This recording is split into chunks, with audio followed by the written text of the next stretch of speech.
कहा जाता है कि इंसान का सबसे बड़ा डर वो खुद होता है। और इस बात को पुख्ता करने के लिए सबसे ज्यादा जरूरी चीज होती है कोई ऐसी चीज जो उसे खुद डरा दे।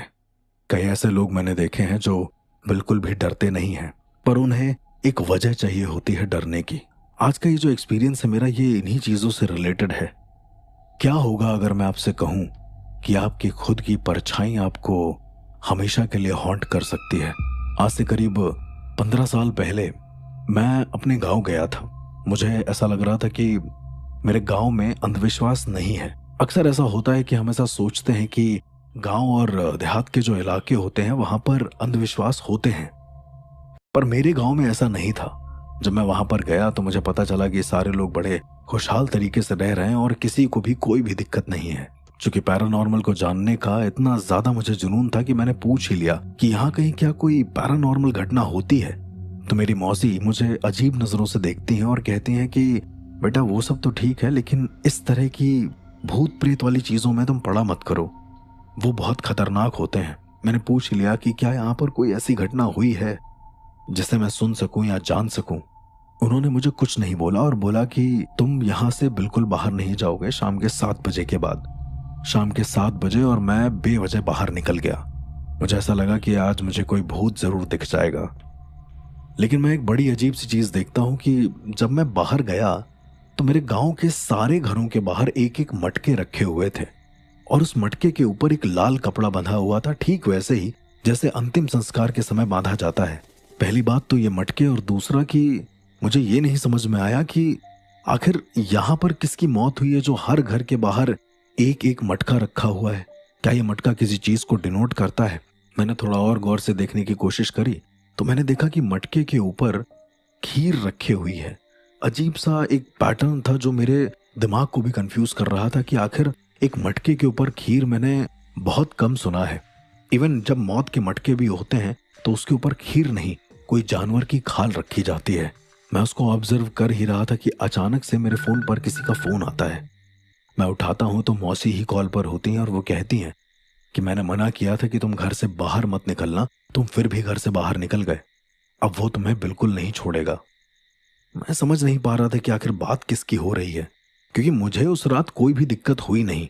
मुझे बस मटके रखे दिखाई दिए सभी के घर में और सब लोग अपनी खिड़कियों से मेरी तरफ देख रहे थे, ऐसे जैसे मुझे अभी आकर कोई जानवर उठाकर ले जाएगा या फिर खा जाएगा। मैंने आओ देखा ना था और उसके बाद सीधा मैं गांव के आखिरी कोने तक चला गया। लेकिन बड़ी ताज्जुब की बात थी कि करीबन 100 से ऊपर घर होंगे उस गांव में और सभी घरों में बाहर मटके रखे हुए थे, जो कि मेरे लिए बहुत ताज्जुब की बात थी। मैंने एक घर और देखा जो बिल्कुल वीरान पड़ा हुआ था, लेकिन उस घर के बाहर कोई भी मटका नहीं रखा हुआ था। मैं उस घर में एंट्री करता हूं तो मैं क्या देखता हूं कि सामने 2 बच्चे बैठे हुए हैं और आपस में कुछ बातें कर रहे हैं। मैंने उनसे पूछा कि तुम लोग यहाँ इस वीराने घर में क्या कर रहे हो? और वो घर बहुत ही ज्यादा अजीब था। एक पीपल का पेड़ था जो उस घर के अंदर से उगा हुआ था और वो घर पूरी तरह से जैसे काई जम रखी हो, जैसे उस घर की सफाई किसी ने करना ही नहीं चाहा हो। पर सबसे ताज्जुब की बात यह थी कि वो जो 2 बच्चे बैठे हुए थे वो बिल्कुल अच्छे कपड़ों में बैठे हुए थे। मैंने एक बच्चे को तो पूरी तरीके से देख लिया था, लेकिन जो दूसरा बच्चा था उसकी मुझे सिर्फ परछाई दिख रही थी।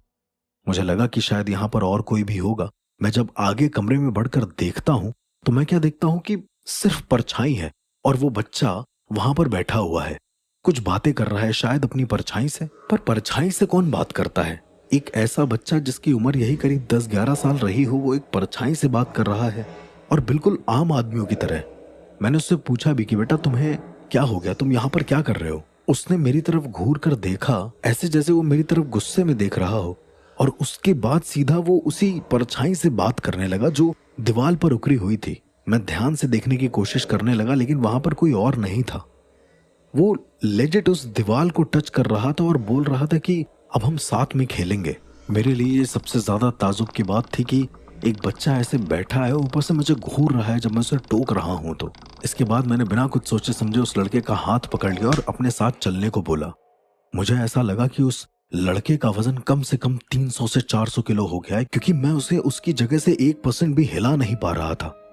और वो सिर्फ हंसकर बात किए जा रहा है। उसे मेरे हाथ के तेज पकड़ने का कोई भी फर्क नहीं पड़ रहा है। मेरा दिमाग कुछ सोच पाता कि मैं अचानक से क्या देखता हूँ कि पीछे से एक परछाई है जो शायद मेरी ही परछाई है, पर वो मेरे हिसाब से नहीं चल रही है।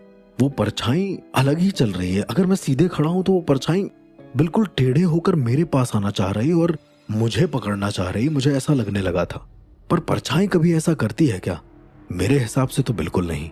ये पहली बार ऐसा था कि मैं अपनी परछाई से बचने की कोशिश कर रहा था। मुझे पता नहीं क्यों अंदर से एक ऐसा डर लग रहा था कि अगर इस परछाई ने आकर मुझे पकड़ लिया तो शायद मेरी मौत पक्की है। मैं अपनी परछाई से भागता हुआ घर के आखिरी कोने में चला गया जहां से वो पीपल का पेड़ उगा हुआ था।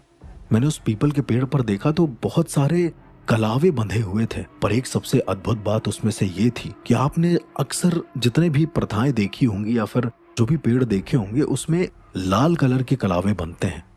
पर जिस पेड़ को मैं देख रहा था मैं साफ साफ ये महसूस कर पा रहा था कि वो कलावे लाल कलर के नहीं काले कलर के बंधे हुए हैं और उन कलावों से शायद किसी का खून रिस रहा था।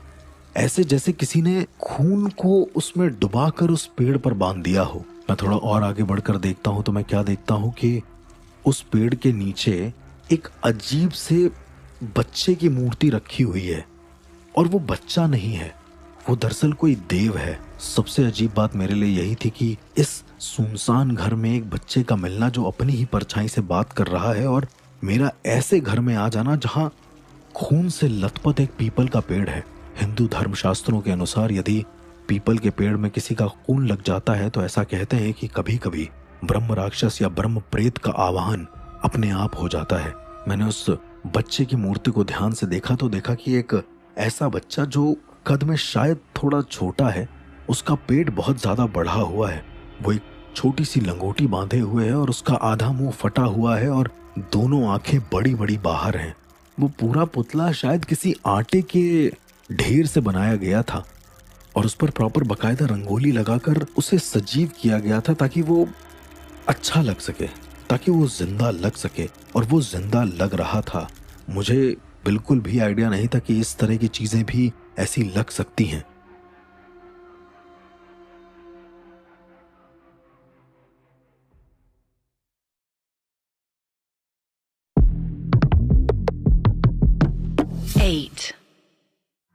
हिंदू धर्मशास्त्रों के अनुसार यदि पीपल के पेड़ में किसी का खून लग जाता है तो ऐसा कहते हैं कि कभी कभी ब्रह्म राक्षस या ब्रह्म प्रेत का आवाहन अपने आप हो जाता है। मैंने उस बच्चे की मूर्ति को ध्यान से देखा तो देखा कि एक ऐसा बच्चा जो कद में शायद थोड़ा छोटा है, उसका पेट बहुत ज्यादा बढ़ा हुआ है। वो एक छोटी सी लंगोटी बांधे हुए है और उसका आधा मुंह फटा हुआ है और दोनों आंखें बड़ी बड़ी बाहर हैं। वो पूरा पुतला शायद किसी आटे के ढेर से बनाया गया था। मैंने देखा कि उस बच्चे की मूर्ति के बगल में कुछ नारियल के टुकड़े रखे हुए हैं और उसी के साथ साथ लगा हुआ एक पात्र है, शायद कोई कपाल किसी अघोरी का, जिसमें कुछ मदिरा रखी हुई है। मैंने 2 कदम और बढ़ाया ही होगा कि अचानक से वो कपाल जिसमें वो मदिरा रखी हुई थी वो एक साथ जल उठी। उस भयानक अंधेरे के अंदर पीपल का पेड़ जिसमें खून सना हुआ है, जिसके नीचे एक छोटे से बच्चे की मूर्ति है और उसके सामने अचानक से अगर वो आग लग जाए तो उसका चेहरा देखने में और भयानक लग रहा था। मैं आप सबको एक्सप्लेन भी नहीं कर पा रहा हूँ कि उस समय मेरे दिल में क्या अनुभूति हो रही थी, क्योंकि अगर मैं पीछे जाता तो शायद मेरी परछाई मुझे मार डालती, लेकिन मेरी परछाई उस पीपल के पेड़ के इर्द गिर्द घूम ही नहीं रही थी। वो सिर्फ उस कमरे तक सीमित थी और मुझे साफ साफ दिख रहा था कि वो उस कमरे पर खड़ी मेरा इंतजार कर रही है ताकि मैं इस जगह से बाहर निकलूं। मैं बाहर निकलने की कोशिश तो करता, पर वहां पर एक भी ऐसा रास्ता नहीं था जहां से मैं बाहर निकल पाऊं। थोड़ी देर में मेरे सर पर कुछ पानी की बूंदें गिरी। मैंने अपना मुंह ऊपर कर कर देखा तो मैं क्या देखता हूं कि ऊपर 12 बच्चों की लाशें लटकी हुई हैं और सभी के पेट फटे हुए हैं, जिनकी आंतों से खून रिस रहा है बहुत बुरी तरीके से, और वो सारा खून उस पीपल से होता हुआ कलावे से लगते हुए उस छोटे बच्चे की मूर्ति में इकट्ठा हो रहा है। मैं बहुत ज्यादा डर गया था। मैं शायद जैसे ही मैंने ये नजारा देखा मैं इतना डर गया कि मैं 2 कदम पीछे जैसे ही हटता हूँ अचानक से मेरा पैर फिसलता है और मैं गिर जाता हूँ। अब मेरी आंखों के सामने वो 12 बच्चों की लटकती लाशें जिनके पेट से खून रिस रहा था वो थे, और मेरे आंखों के तिरछे व्यू पर एक ऐसे बच्चे की मूर्ति जो ना कभी मैंने देखा है, ना ही कभी मैंने सुना है। करीबन 1 मिनट तक मैं उसे सिर्फ देखता ही रहा। इसके बाद वो हुआ जो शायद मैं अपने पैरानॉर्मल करियर में कभी सोच भी नहीं सकता। मैं क्या देखता हूं कि ऊपर जितने 12 बच्चों की लाशें टंगी हुई हैं, सारे बच्चे एक साथ अपने हाथ की उंगलियों को धीरे धीरे चलाने लगे, ऐसे जैसे वो मुझे ऊपर बुलाना चाह रहे हों। आप जरा सोचिए, ऐसे बच्चों की लाशें जो मर चुके हैं अब वो जिंदा हो रहे हैं धीरे धीरे। थोड़ी ही देर में वो लाशें जोर जोर से चिल्लाने लगती हैं, ऐसे जैसे उन बच्चों के पेट को काटा जा रहा हो बहुत जोर से। और वो जोर जोर से चिल्ला रही हैं कि शायद मैं उनको बचा लूं। मैं उन्हें बचा तो सकता था, लेकिन कैसे बचाता? वो बच्चे जो पहले मेरे सामने मरे हुए थे, जिनके पेट से खून रिस कर उस पीपल के पेड़ में जा रहा था, वो अब धीरे धीरे जिंदा हो रहे हैं और वो इस तरीके से अब रिएक्ट कर रहे हैं कि मैं उनको बचाऊं। पर ये पॉसिबल भी कैसे है? थोड़ी देर और बीती और उन सारे बच्चों का खून अब पीपल के पेड़ में ना रिस कर मेरे ऊपर गिरता जा रहा था और धीरे धीरे मेरी आंखें बंद होने लगी थी। मैं बेहोश हो चुका था। अगले दिन जब मेरी आंख खुली है तो मैं वापस से अपनी मौसी के घर में था। उन्होंने मुझसे कहा कि तुम कहाँ गए थे रात को?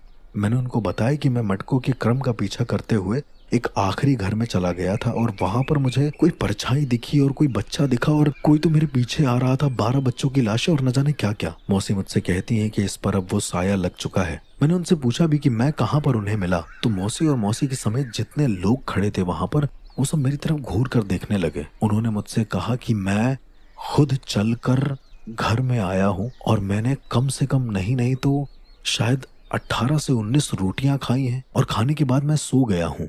मुझे ये सब क्यों नहीं याद है। उन्होंने बताया कि मैं पागल हो गया था खाने के लिए और न जाने क्या क्या हरकत करने लगा था, अजीबोगरीब मंत्रोच्चारण करने लगा था और मेरे सामने जो भी आ रहा था उसे बहुत तेज जलन महसूस हो रही थी। अगले दिन 2 बजे के आसपास फिर से मुझसे मौसी ने बोला कि 3 बजे घर से बाहर नहीं निकलना है, क्योंकि 3 बजे वो असलियत में आता है।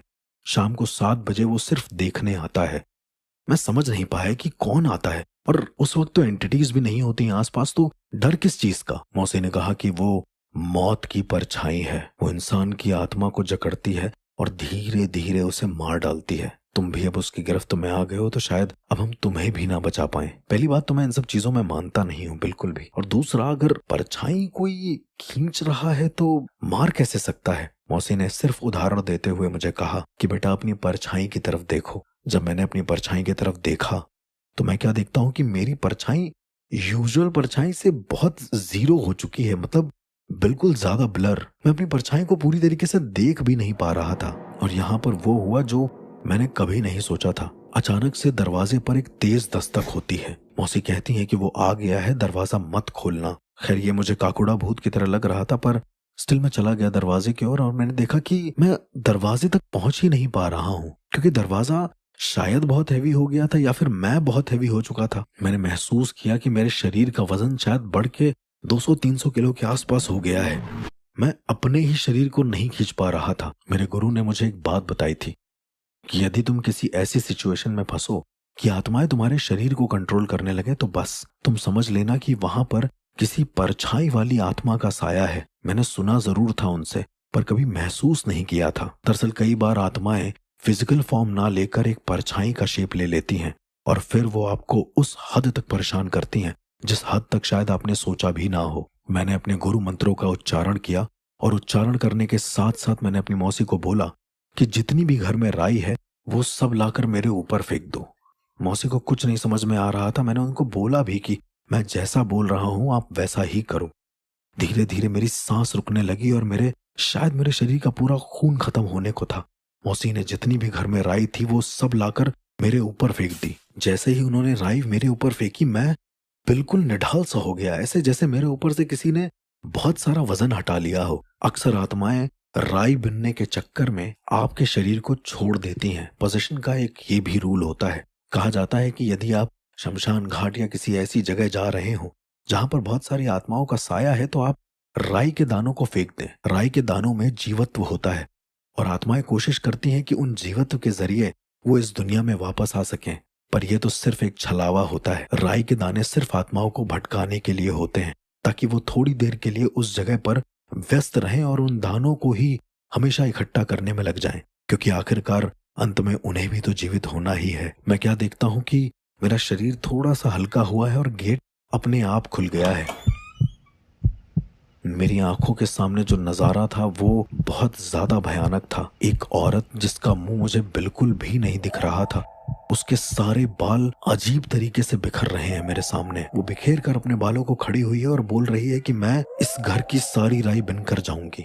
अब वो एक औरत थी या कोई एंटिटी, इसका अंदाजा लगाने के लिए मैंने अपनी मौसी से भी पूछा, तो उन्होंने कहा कि उन्हें कोई औरत नहीं दिख रही। मैं समझ गया कि ये कोई एंटिटी ही है जो एक अलग फॉर्म में आई है। मैंने और बहुत सारी राई मंगवाई घर से और राई को एक क्रम में लगाकर उसे सीधा शमशान तक ले गया। वो औरत मुझे साफ साफ दिख रही थी कि वो उस राई को बिनते हुई मेरे साथ साथ चल रही है। मुझे देख भी रही थी गुस्से से, पर उसे उस राई को पहले बिनना था। मैंने जैसे ही उस एंटिटी को शमशान के अंदर प्रवेश कराया है, मेरे गुरु द्वारा दिए हुए शमशान बंधन मंत्र से मैंने उस आत्मा को शमशान के बाहर जाने के लिए प्रतिबाधित कर दिया, यानी उस पर मैंने रोक लगा दी। अब वो आत्मा चाह कर भी उस शमशान से बाहर नहीं आ पा रही थी। इसके बाद मैंने उन राई के दानों को एक शीशे के ऊपर रखा। उन दानों को बिनते बिनते जैसे ही वो ऊर्जा उस शीशे के ऊपर आती है, मैंने तुरंत जीवत महामृत्युंजय मंत्र का उच्चारण करना शुरू कर दिया। कहा जाता है कि जब आप जीवत मृत्युंजय महामंत्र का उच्चारण करते हैं तो इस तरह की आत्माएं बाध्य हो जाती हैं कैद होने के लिए, आपकी बात मानने के लिए। उस उच्चारण के बाद मैंने उस आत्मा से सिर्फ इतना ही बोला कि जो भी तुम हो, इस शीशे में हमेशा के लिए कैद हो जाओ। उसके बाद शायद वो हमेशा के लिए उस शीशे में ही कैद होकर रह गई। मैंने वो शीशा उठाकर गांव से बहुत दूर ले जाकर कहीं गाड़ दिया। प्रकोप तो खत्म हो गया था गांव से, लेकिन लोग आज भी मेरे गांव में दहशत में रहते हैं। दरअसल ये आत्मा हमेशा शाम के 7 बजे उस घड़े को देखने आती थी और जिसके घर में भी घड़ा नहीं होता था, उस घर के किसी एक मेंबर को उठाकर अपने उसी घर में ले जाती थी जहां पर वो पीपल का पेड़ था। कहा जाता है कि ये वो आत्मा थी जो अपने पीढ़ियों से जितने भी बच्चे मरे हुए थे उन सबकी आत्मा को साथ लेकर चलती थी और उसका सिर्फ एक मंतव्य था कि उसे अपनी सारी पीढ़ियों को जीवित करना है, चाहे कुछ भी हो जाए। खैर, ये सुनी सुनाई बातें थी, पर अपने गांव में रहने वाले वो 10 दिन जो मैंने बिताए हैं शायद मेरी जिंदगी के सबसे भयानक दिनों में से एक थे। केस तो सॉल्व हो गया, लेकिन कुछ कहानियां हमेशा अधूरी रह जाती हैं। इस तरह की और कहानियों को जानने के लिए सुनते रहिए the real ghost encounters with RJ अर्श।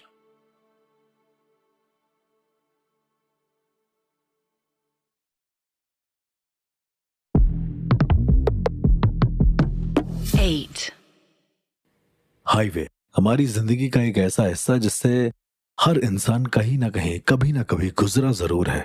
पर क्या होगा अगर यही हमारे जो सफर है ये आम ना होकर पैरानॉर्मल हो जाए। मेरे पास अक्सर लोगों का फोन आया करता है कि अर्श ये जगह हॉन्टेड है या फिर इधर हॉन्टेड है। ऐसे ही मैं एक दिन यूं ही बैठा हुआ था तो मेरे पास एक फोन आता है। उधर से मेरा दोस्त बोलता है कि बैंगलोर के पास एक हाईवे है जो बहुत ज्यादा हॉन्टेड है, जहां पर भूत प्रेत आसपास घूमते रहते हैं। पहली बात तो मैं उसकी बात में बिल्कुल यकीन रखता नहीं था, पर उसने जब ये बात बोली तो मुझे और भी यकीन नहीं हुआ। उसके करीब 3-4 दिन के बाद मेरे पास फोन आता है मेरे दोस्त का, कम से कम 7 से 10 मिस कॉल्स। 10वीं कॉल में जब मैंने उसका फोन उठाया तो वो बहुत ज्यादा डरा हुआ था। उसने बोला कि उसे 3 औरतें दिख रही हैं जो उसका पीछा कर रही हैं। समझ नहीं पाया। मैंने कहा मुझे क्लियर बताओ क्या हो रहा है। तो वो बताता है कि वो घूम फिर कर बार बार एक ही जगह पर आ रहा है जहां पर लिखा हुआ है 126 किलोमीटर मैसूर। वो बार बार एक ही जगह घूम कर कैसे पहुंच रहा है मुझे नहीं समझ में आया। मैंने उसको बोला कि तुम अभी आराम से बैठो और थोड़ी देर का वक्त लो। वो क्या देखता है कि वो 3 औरतें उसके सामने आकर खड़ी होती हैं और बार बार एक खाई की तरफ इशारा करती हैं। मैं कॉल पर ही था। मैंने उसको समझाने की बहुत कोशिश करी कि तुम उधर मत जाना चाहे कुछ भी हो जाए, पर वो माना नहीं। वो बोलता है कि पता नहीं उन लोगों के हाथ इस तरह से उधर इशारा कर रहे हैं कि मुझे जाना पड़ेगा। अर्श, मैं तुमसे यही आखिरी बात बोलना चाहता हूँ कि पता जरूर करना कि यहाँ पर क्या हुआ था। उसके बाद एक जोर की चीख के साथ शायद फोन कट जाता है या फिर मेरा दोस्त हमेशा के लिए मर जाता है। पता चलता है अगले दिन कि वो अब इस दुनिया में नहीं है। उसकी लाश उस खाई में मिलती है। मैं वहां जाता भी हूँ तो देखता हूँ कि उसकी पूरी लाश बड़ी अजीब तरीके से सड़ी हुई है। कोई भी बॉडी मरने के बाद इतनी ज्यादा पीली नहीं पड़ती है जितनी उसकी पड़ी हुई थी। और फिर तो वो खाई से नीचे गिरा था। सबसे ताज्जुब की बात यह थी कि अगर वो खाई से नीचे गिरा है तो उसके शरीर में कोई तो निशान होना चाहिए, पर उसका शरीर बिल्कुल सही था। पर ऐसा लग रहा था कि जैसे उसके शरीर में किसी ने चंदन लपेट दिया हो बहुत गंदे तरीके से। चंदन पुता हुआ था उसके पूरे शरीर में और वो अपने शरीर से कुछ 1-2 गुना ज्यादा मोटा लग रहा था, क्योंकि मैं उसे बहुत अच्छे से जानता हूँ। वो इस तरह से तो बिल्कुल नहीं दिखता था।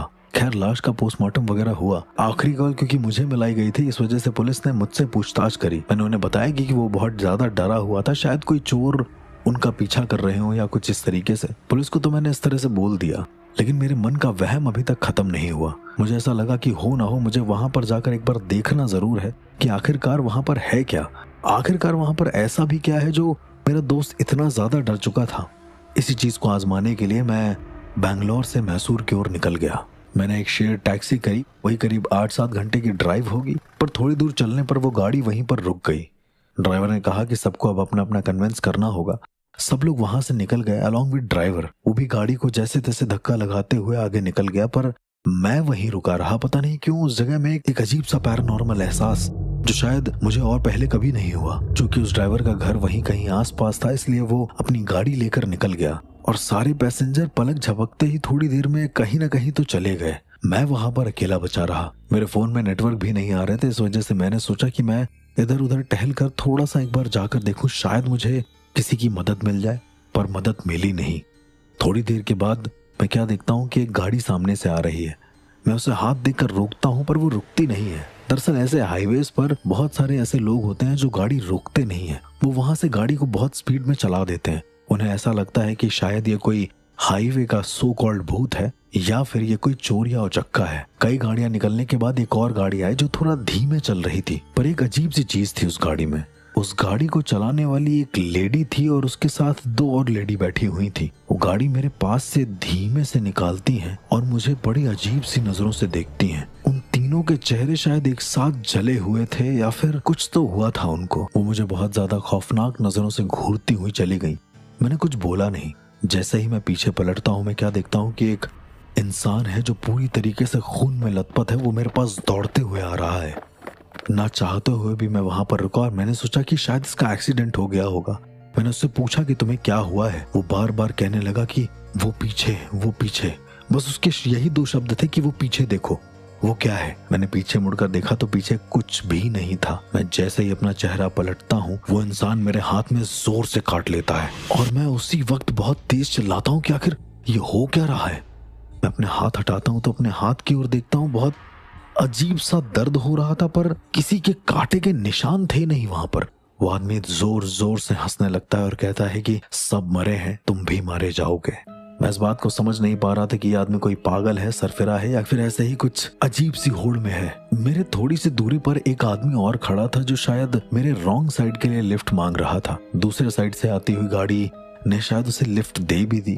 वो बैठा, पर देखते ही देखते गाड़ी में एक अजीब सी गति हो गई। वो आदमी भी अचानक से वहां से गायब हो गया। जब तक मैं इधर उधर देखता, आदमी पता नहीं कहाँ चला गया। मेरे हाथ में दर्द अभी भी उतना ही था, पर मैं क्या देखता हूँ कि सामने रॉन्ग साइड पर एक आदमी लिफ्ट लेकर गाड़ी में बैठा तो है। गाड़ी इतनी स्पीड में हो गई कि उसने अपना रुख खाई की ओर मोड़ दिया और अचानक से वो ड्राइवर, उसकी बीवी और वो आदमी समेत पूरी गाड़ी को उसने खाई में उतार दिया और नीचे जाकर गाड़ी ब्लास्ट हो गई। ये नजारा मेरे लिए बहुत ज्यादा भयानक था। मैं नीचे ही देखे जा रहा था कि अचानक से मुझे ऐसा लगा कि शायद एक और गाड़ी आ रही है जो मेरी मदद कर सके।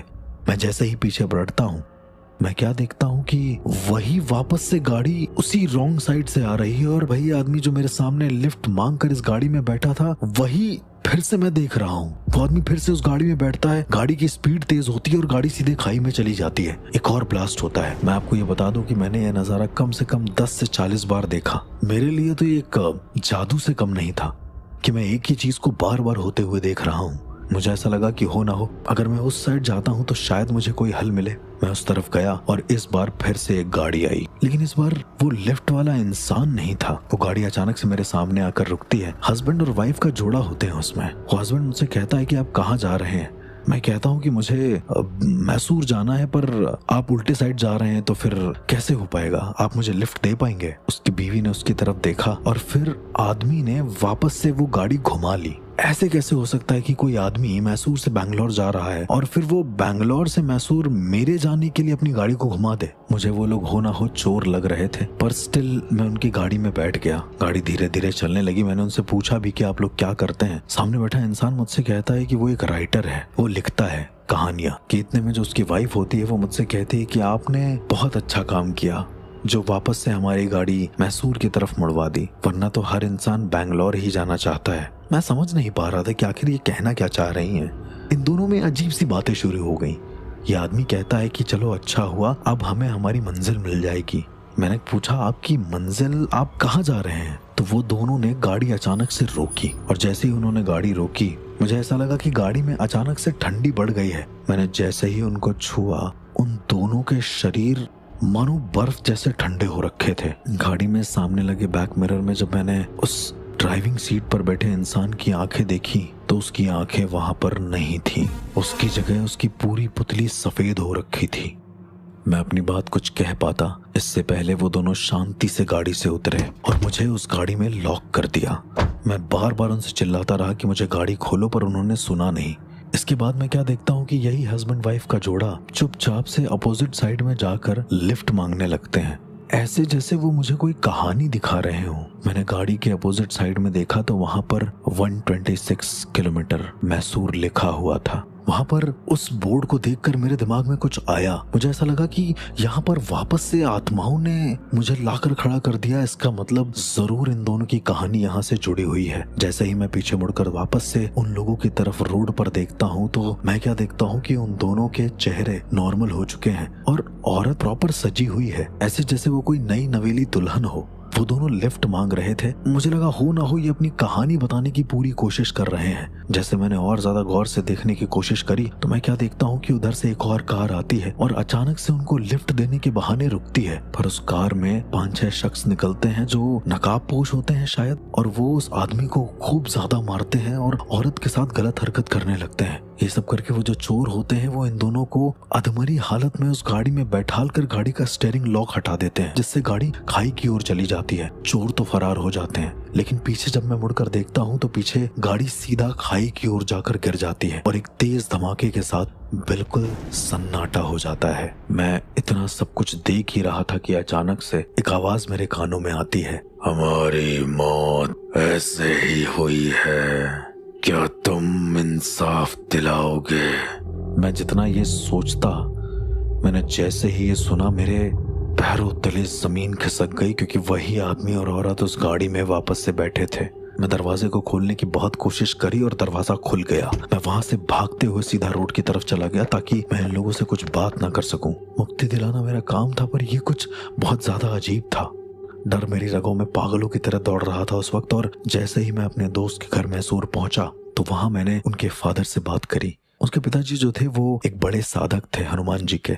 उनके पिताजी ने बताया कि 2 आत्माएं आज भी वहां पर अपना इंसाफ मांगती हैं, आज भी वहां पर न्याय मांगती हैं। चूंकि उन्होंने अपराधियों का चेहरा देखा नहीं, इसलिए वो किसी को भी मार देती हैं। जो भी इंसान मैसूर से बैंगलोर की तरफ जाता है और लिफ्ट मांगता है उनसे, तो वो दोनों आत्माएं उन्हें मार डालती हैं, ये सोचकर कि शायद उधर से जो आ रहा है वो चोर है। पर शायद तुम बैंगलोर से मैसूर की ओर जा रहे थे, इस वजह से इन्होंने तुम्हें अपना समझा और तुम्हें लिफ्ट भी दी, अपनी कहानी भी बताई। मेरे दिमाग में कई सारी बातें चल रही थी कि शायद मैं उनको इंसाफ तो नहीं दिला सकता, लेकिन कभी कभी इंसानों और भगवानों के परे भी आत्माएं न्याय कर लेती हैं। शायद ये लोग वही कर रहे थे।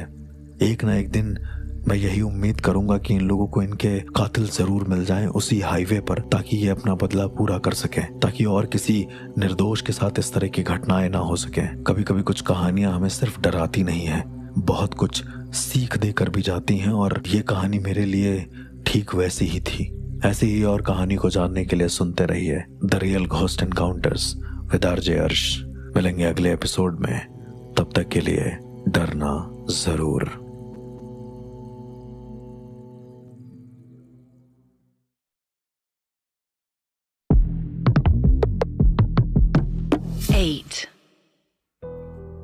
कहते हैं कभी कभी जलन एक ऐसी चीज होती है जो किसी सीधे इंसान को बर्बाद कर देती है, या फिर उस जलन का शिकार हुआ वो इंसान एक ऐसे प्रतिशोध की भावना में चला जाता है जिससे शायद उबर पाना ना के बराबर पॉसिबल होता है।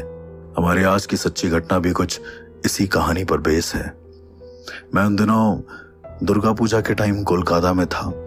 मैंने लोगों से सुना जरूर था कि यहाँ पर काला जादू होता है, पर मेरे दिमाग में तो ये था कि आसाम का वुडू मैजिक सबसे खतरनाक होता है। उससे खतरनाक कोई भी मैजिक नहीं होता है, क्योंकि जब आप एक पैरानॉर्मल नजरिए से देखते हैं तो आपको समझ में आता है जहां पर मैसिव पैरानॉर्मल चीजें हो रही होती हैं, आप उसी को एक बहुत ज्यादा भूतिया जगह घोषित कर देते हैं। पर बंगाल में उन दिनों मेरे साथ कुछ ऐसा हुआ जो शायद बताने के लायक भी नहीं है। उन दिनों मैं बंगाल गया और दुर्गा पूजा के टाइम शायद मैं टहलने के लिए बाहर निकला होऊंगा। बाहर मैं मेरे भाई के घर में रुका। बाहर निकलने पर मैं क्या देखता हूँ कि एक खिड़की है सामने वाले घर की, जिसमें एक औरत अपने बच्चे को लेकर कुछ पका रही है। उसको शायद कुछ सिखा रही है या बता रही है, पता नहीं। मैंने और गौर से देखा थोड़ा पास जाकर, तो वो औरत अपने ही बच्चे के हाथ को उस कढ़ाई में डालकर हिला रही थी और वो बच्चा बिल्कुल भी रो नहीं रहा था, वो बिल्कुल शांत था। मैंने अचानक से चिल्लाकर पूछा कि आप बच्चे के साथ क्या कर रही हैं?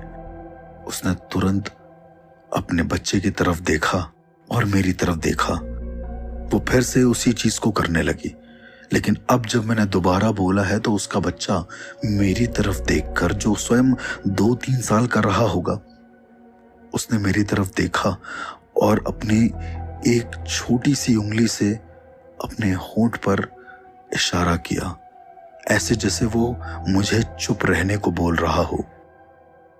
ये मेरे लिए बहुत ही ज्यादा अजीब था। मैं इससे ज्यादा कुछ और बोलता, उस बच्चे ने अपनी आंखों को जोर जोर से झपकाना शुरू कर दिया, ऐसे जैसे वो मुझसे कहना चाहता हो कि अब इसके आगे अगर मैंने बोला तो मेरी मौत निश्चित है। मैं वहां से बिना कुछ सोचे चला गया। दुर्गा पूजा में जाते हुए मुझे ऐसा लग रहा था कि शायद अब मेरा यहाँ का पैरानॉर्मल एडवेंचर शुरू हो चुका है। कहते हैं कभी कभी बोली हुई बात सच हो जाती है। ऐसा ही कुछ हुआ वहां पर भी। पूजा देख ही रहा था कि अचानक से मुझे एक बहुत तेज खुशबू आती है। मैं पीछे पलटकर क्या देखता हूँ कि वही औरत एक प्रॉपर बंगाली साड़ी पहनकर, सर पर एक बड़ा सा बेंदा बनाकर उस दुर्गा पूजा की पंडाल में भी आई है। और उसके बाद वो वहां पर आकर शायद कोई नृत्य कर रही है। नृत्य करना बुरा नहीं था, लेकिन जिस तरह से नृत्य कर कर उसने मुझे देखा, उसके पायलों की खनक साफ मेरे कानों में आ रही थी। मैंने उसे इग्नोर करते हुए दुर्गा पूजा से जाना चाहा तो मुझे ऐसा लगा किसी ने मुझे मेरे नाम से बुलाया है। मैं पलटकर पीछे देखता हूं तो वो औरत अभी भी हंसे जा रही थी।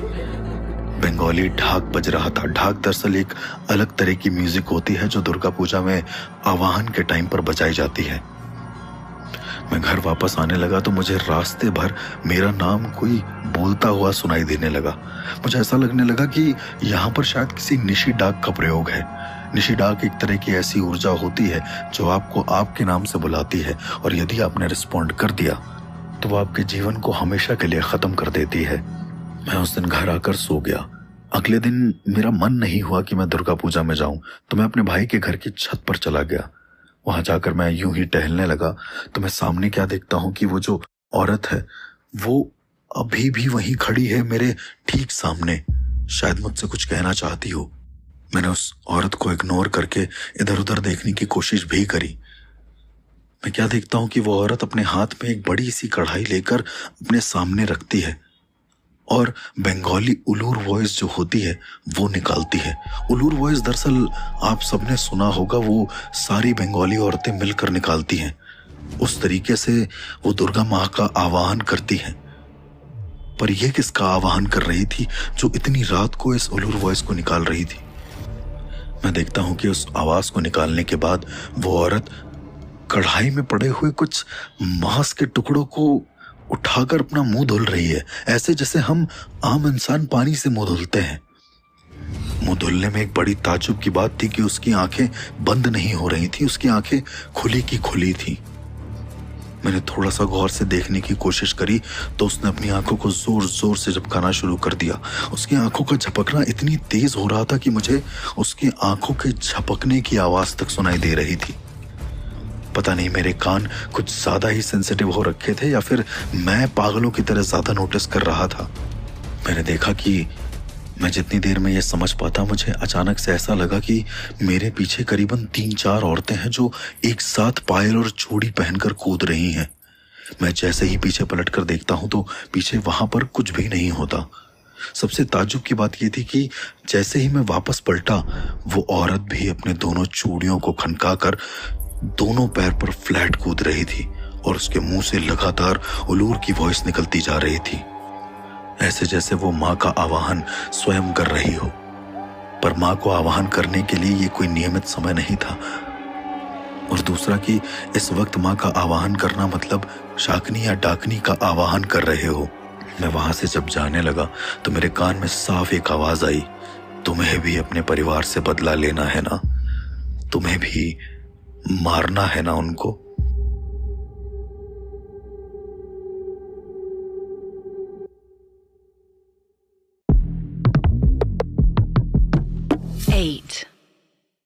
जैसे ही कान में साफ एक आवाज आई, तुम्हें भी अपने परिवार से बदला लेना है ना, तुम्हें भी मारना है ना उनको।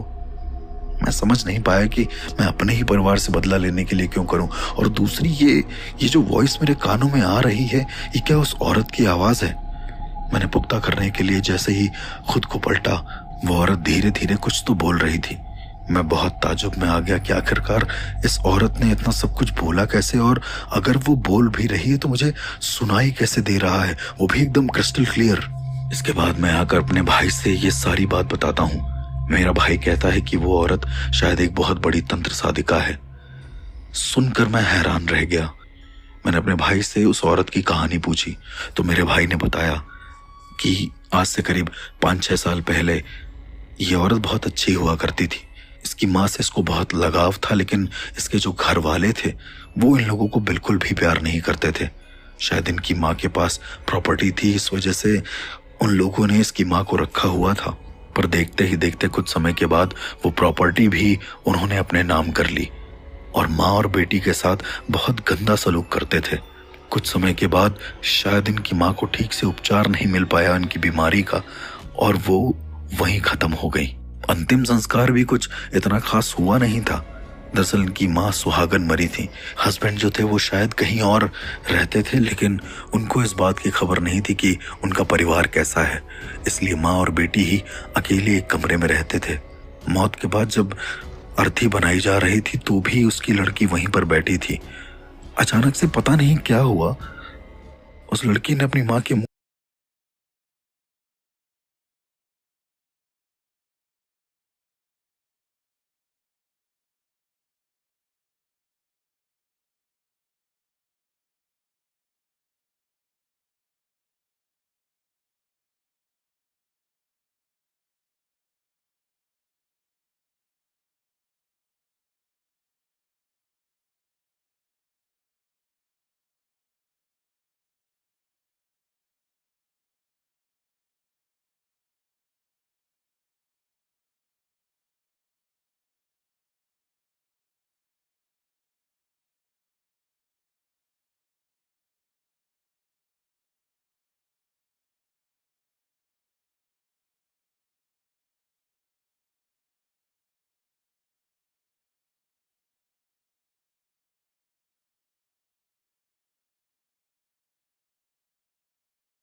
चालीस दिन के बाद उनकी आंखें नम थी जब उन्होंने अपने घर का दरवाजा खोला है, चूंकि वो घर सामने ही पड़ता था। तो जैसे ही मेरे भाई ने अपने घर का दरवाजा खोला, वो क्या देखते हैं कि 4 खून से लथपथ लाशें लेटी हुई हैं और उसके ऊपर 4 लोग और बैठे हुए हैं जो पूरी तरीके से मर चुके हैं या नम हो चुके हैं, या यूं कह लें कि बॉडी अकड़ चुकी है पर उनका दिमाग कोमा में है। उन सबकी आंखें खुली हुई थी, उनकी जबान बाहर थी और कान बुरी तरीके से कटे हुए थे, उनके दोनों हाथ नमस्कार की मुद्रा में ऊपर थे, ऐसे जैसे मान लो कोई तांत्रिक साधना कर रहा हो, मान लो किसी शव साधना को कोई अंजाम दे रहा हो। पुलिस वगैरह आई और जब पुलिस ने सारे घर की खोजबीन करी तो उन्हें मिला कि वो जो औरत थी जिसकी मां मरी थी, वो औरत पूरी तरीके से कोमा में है। तो ये भी सवाल नहीं उठता कि उस औरत ने इतने बुरे काम को अंजाम दिया होगा। उस औरत को हॉस्पिटल में करीबन 2 महीने रखा गया। उनके घर वालों का विधिवत संस्कार हो गया और उसके बाद जब वो औरत लौट कर आई तो बहुत ही खुश रहती थी। करीबन 2 साल के बाद उस औरत को एक बच्चा हुआ। वो बच्चा किससे था, क्या था, किसी को नहीं पता। लोग उसे कैरेक्टरलेस बोलने लगे, लोग उसे बहुत गंदी गंदी चीजें बोलने लगे, लेकिन वो औरत फिर भी खुश रहती थी। बस शाम को सामान लेने जाती थी और सब्जी वगैरह लेकर घर में आकर रुक जाती थी। पूर्णिमा और अमावस्या के दिन उसके घर से बहुत तेज पायलों की आवाज आती थी और बच्चों के हंसने की आवाजें आती थी। लोग बताते हैं कि उसके डिलीवरी वाले दिन भी उसने किसी की मदद नहीं ली, वो डिलीवरी भी उसने खुद ही करी। मुझे लगा हो ना हो ये औरत किसी बड़ी तांत्रिक क्रिया का हिस्सा है। मैंने इस चीज को और गौर से समझने के लिए जब ध्यान किया तो मुझे पता चला कि ये अघोर कर्ण पिशाचनी की विद्या है। दरअसल आप सबको कर्ण पिशाचनी का सिर्फ एक ही रूप पता है, लेकिन हमारे शास्त्रों के अंदर ऐसा कहते हैं कि कुल 143 तरह की कर्ण पिशाचनियां मौजूद हैं। लेकिन इस तरह की कुल 143 कर्ण पिशाचनियां मौजूद हैं जो लोगों का बुरा करती हैं। और ये जिस तरह की कर्ण पिशाचनी थी उसे अघोर कर्ण पिशाचनी कहते हैं, क्योंकि अघोर कर्ण पिशाचनियां अघोर क्रिया की तरह ही अघोर क्रिया में बैठाल कर ही लोगों का सर्वस्व हरण करती हैं, सब कुछ खत्म कर देती हैं। अगले दिन मैंने अघोर कर्ण पिशाचनी से बचने के लिए महाकाली के सहस्त्र नामों का उच्चारण घर में रखवाया और इसके बाद इस उच्चारण को करते करते जब हवन प्रारंभ हुआ तो एक अजीब सी चीज हुई। मुझे बहुत ज्यादा गुस्सा आने लगा। मुझे ऐसा लगने लगा कि मैं किसी लड़की के सामने बैठा हूं जो फुल न्यूड है। मुझे अजीब अजीब तरीके ख्याल आ रहे थे, लेकिन हवन अगर मैं बंद कर देता तो शायद मैं उसी हवन के दौरान ही मारा जाता। मुझे लगा कि हो ना हो एटलीस्ट मैं अपने भाई के घर को तो सेव कर दूं। थोड़ी देर हवन करने के बाद मैं जब प्रसाद बांटने के लिए आगे बढ़ा तो मैं क्या देखता हूं कि एक औरत ने अपने उल्टे हाथ में वो प्रसाद को लिया और आगे चली गई। जब मैं बाहर माँ का रक्षा कवच बांधने के लिए आता हूं तो मैं देखता हूं कि वो औरत उसी खिड़की के पास खड़ी हुई है और प्रसाद को जमीन पर गिराकर उसने रौंद दिया है।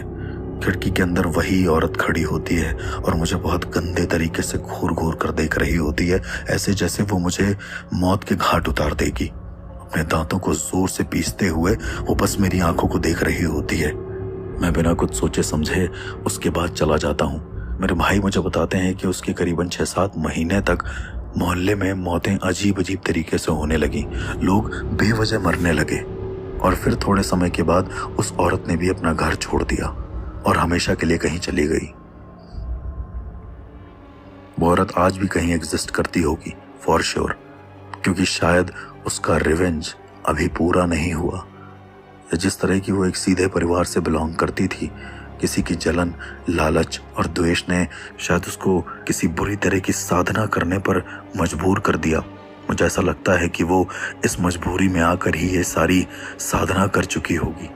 अघोर कर्ण पिशाचिनी के साधक अपने ही गुरु को मार देते हैं और उसके बाद उनके ही रक्त से अपना मुंह धुलते हैं। तो शायद ये औरत भी वही कर रही थी। उसकी कहानी शायद आज भी अधूरी है। शायद वो इस कहानी को तभी पूरा कर पाए जब हमेशा के लिए वो इस खानदान से बदला ले ले। ये कहानी तो यहीं तक थी, पर मेरे दिमाग में आज भी रहती है। इस तरह की और कहानियों को जानने के लिए सुनते रहिए the real ghost encounters with RJ अर्श।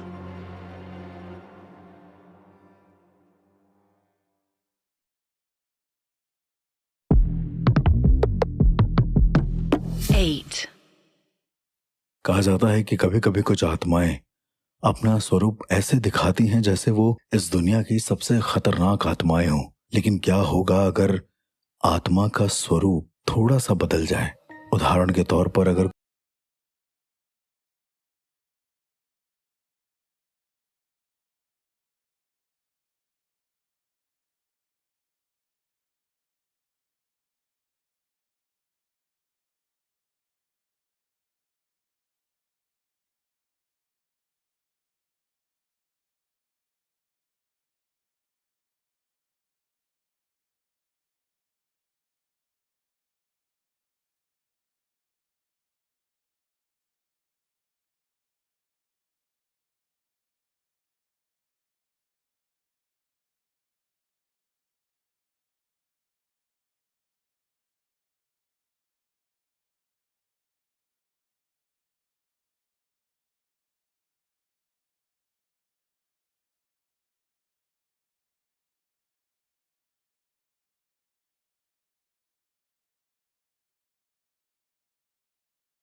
जितनी भी चीजें हो रही हैं, ताकि अगर कोई कुछ भी बुरा करे तो एटलीस्ट चीजें बच कर रहें, या फिर आप नजर की चीजों से बच कर रहें। उनके घर में उस दिन हवन था और सारे लोग खुश दिख रहे थे।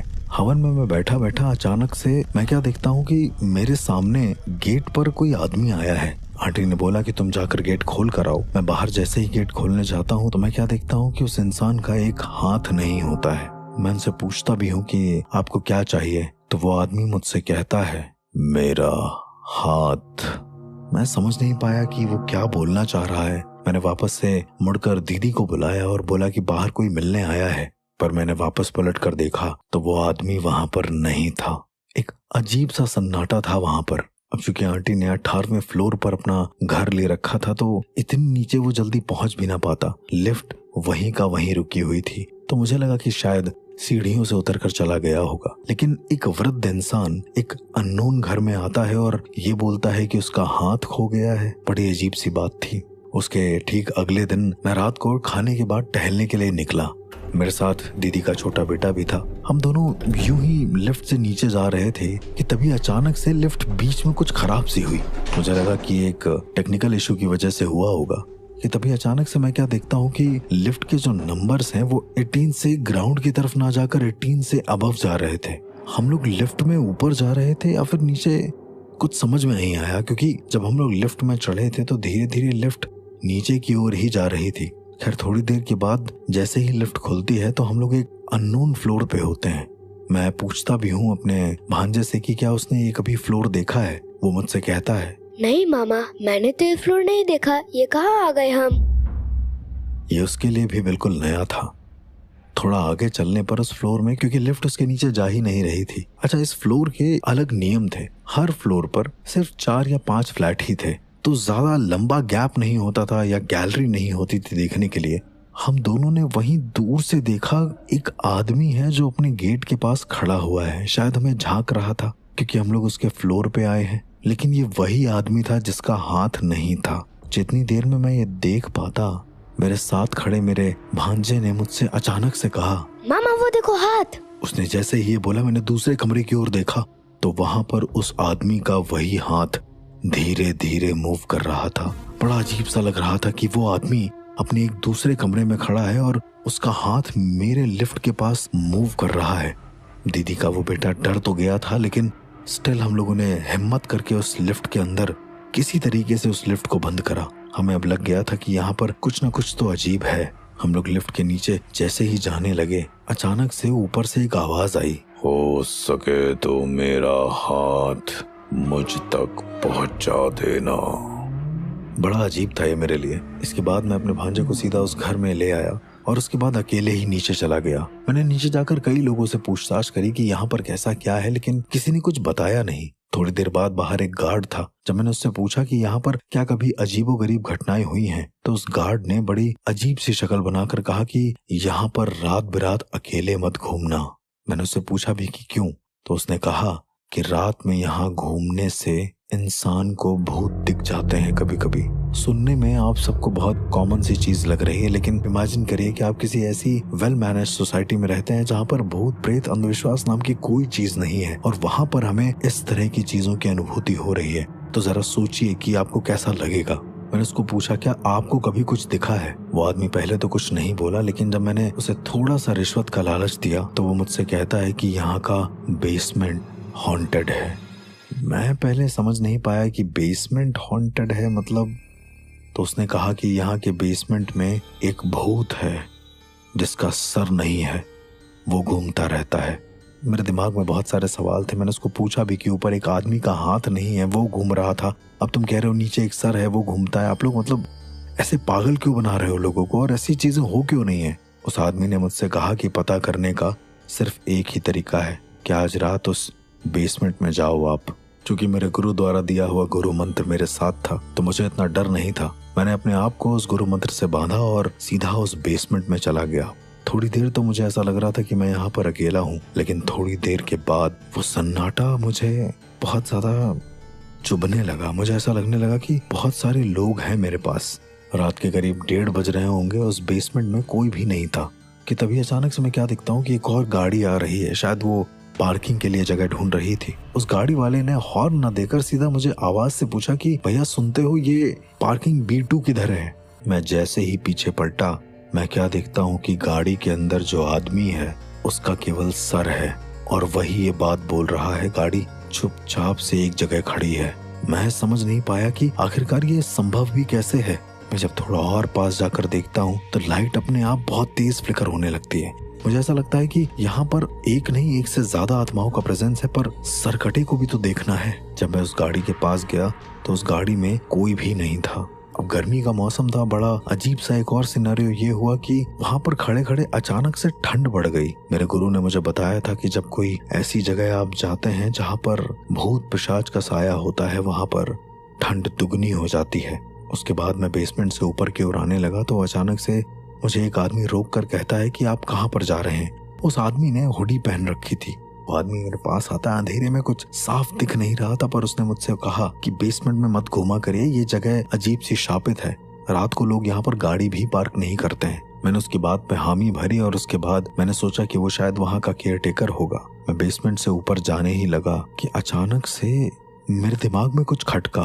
मेरे दिमाग में ये आया कि मैंने उसका चेहरा तो देखा नहीं था। वो आदमी धीरे धीरे चल के पीछे जाने लगा। मैंने सोचा कि एक बार इसको देख लेते हैं, हो सकता है ये कल हमारी मदद कर सके। मैंने पलट के उसको देखा तो वो बैठ के खाना खा रहा था, शायद मेरी तरफ पीठ करके, या शायद उसका ये टाइम ही था। मैं जाकर उसके कंधे पर हाथ रखता हूँ और उससे कहता हूँ कि अगर तुम्हारा नंबर हो तो प्लीज मुझे दे दो। मैं जैसे ही उसके कंधे पर हाथ रखता हूँ, मैं क्या देखता हूँ कि उसके हाथ जिससे वो खाना खा रहा था वो पूरे सफेद पड़े थे और वहां पर टिफिन में खाने की जगह इंसानों के शरीर के टुकड़े पड़े हुए थे। कटी हुई उंगलियां, कटी हुई आंख और न जाने क्या क्या। मैंने जैसे ही उसकी हुडी हटाई है, अब आप इसे भ्रम कह लें या सच्चाई, उस इंसान का सर नहीं था, सिर्फ धड़ था जो खाना खा रहा था। मेरे रोंगटे खड़े हो गए। मैं समझ नहीं पा रहा था कि मैं क्या करूं। मैंने तुरंत ब्रह्म मंत्र का उच्चारण करना शुरू कर दिया ताकि अगर कोई भी ऊर्जा आसपास हो तो वो मेरे आसपास भटक भी ना पाए। ब्रह्म मंत्र का उच्चारण जैसे ही मैंने शुरू किया, अचानक से मेरे मुंह पर उस आदमी ने हाथ रख दिया। मैं अब अपनी आंखों से उस सरकटे को साफ साफ देख पा रहा था। जितनी देर में मैं कुछ और बोल पाता, मैं क्या देखता हूँ कि एक छोटा सा सर जो गोल गोल लुढ़कते हुए सीधा मेरे पैर से आकर टकरा गया। उसका मुंह मेरी तरफ था और वो हंसे जा रहा था। उस सरकटे मुंह ने मेरी तरफ देखा और हंसते हुए कहा, मेरा धड़ कहाँ है? मैं समझ नहीं पाया क्योंकि शायद उसी के धड़ ने मुझे पकड़ रखा था। थोड़ी देर और बीती होगी कि अचानक से मेरी आंखों के सामने अंधेरा छाया और मैं बेहोश हो गया।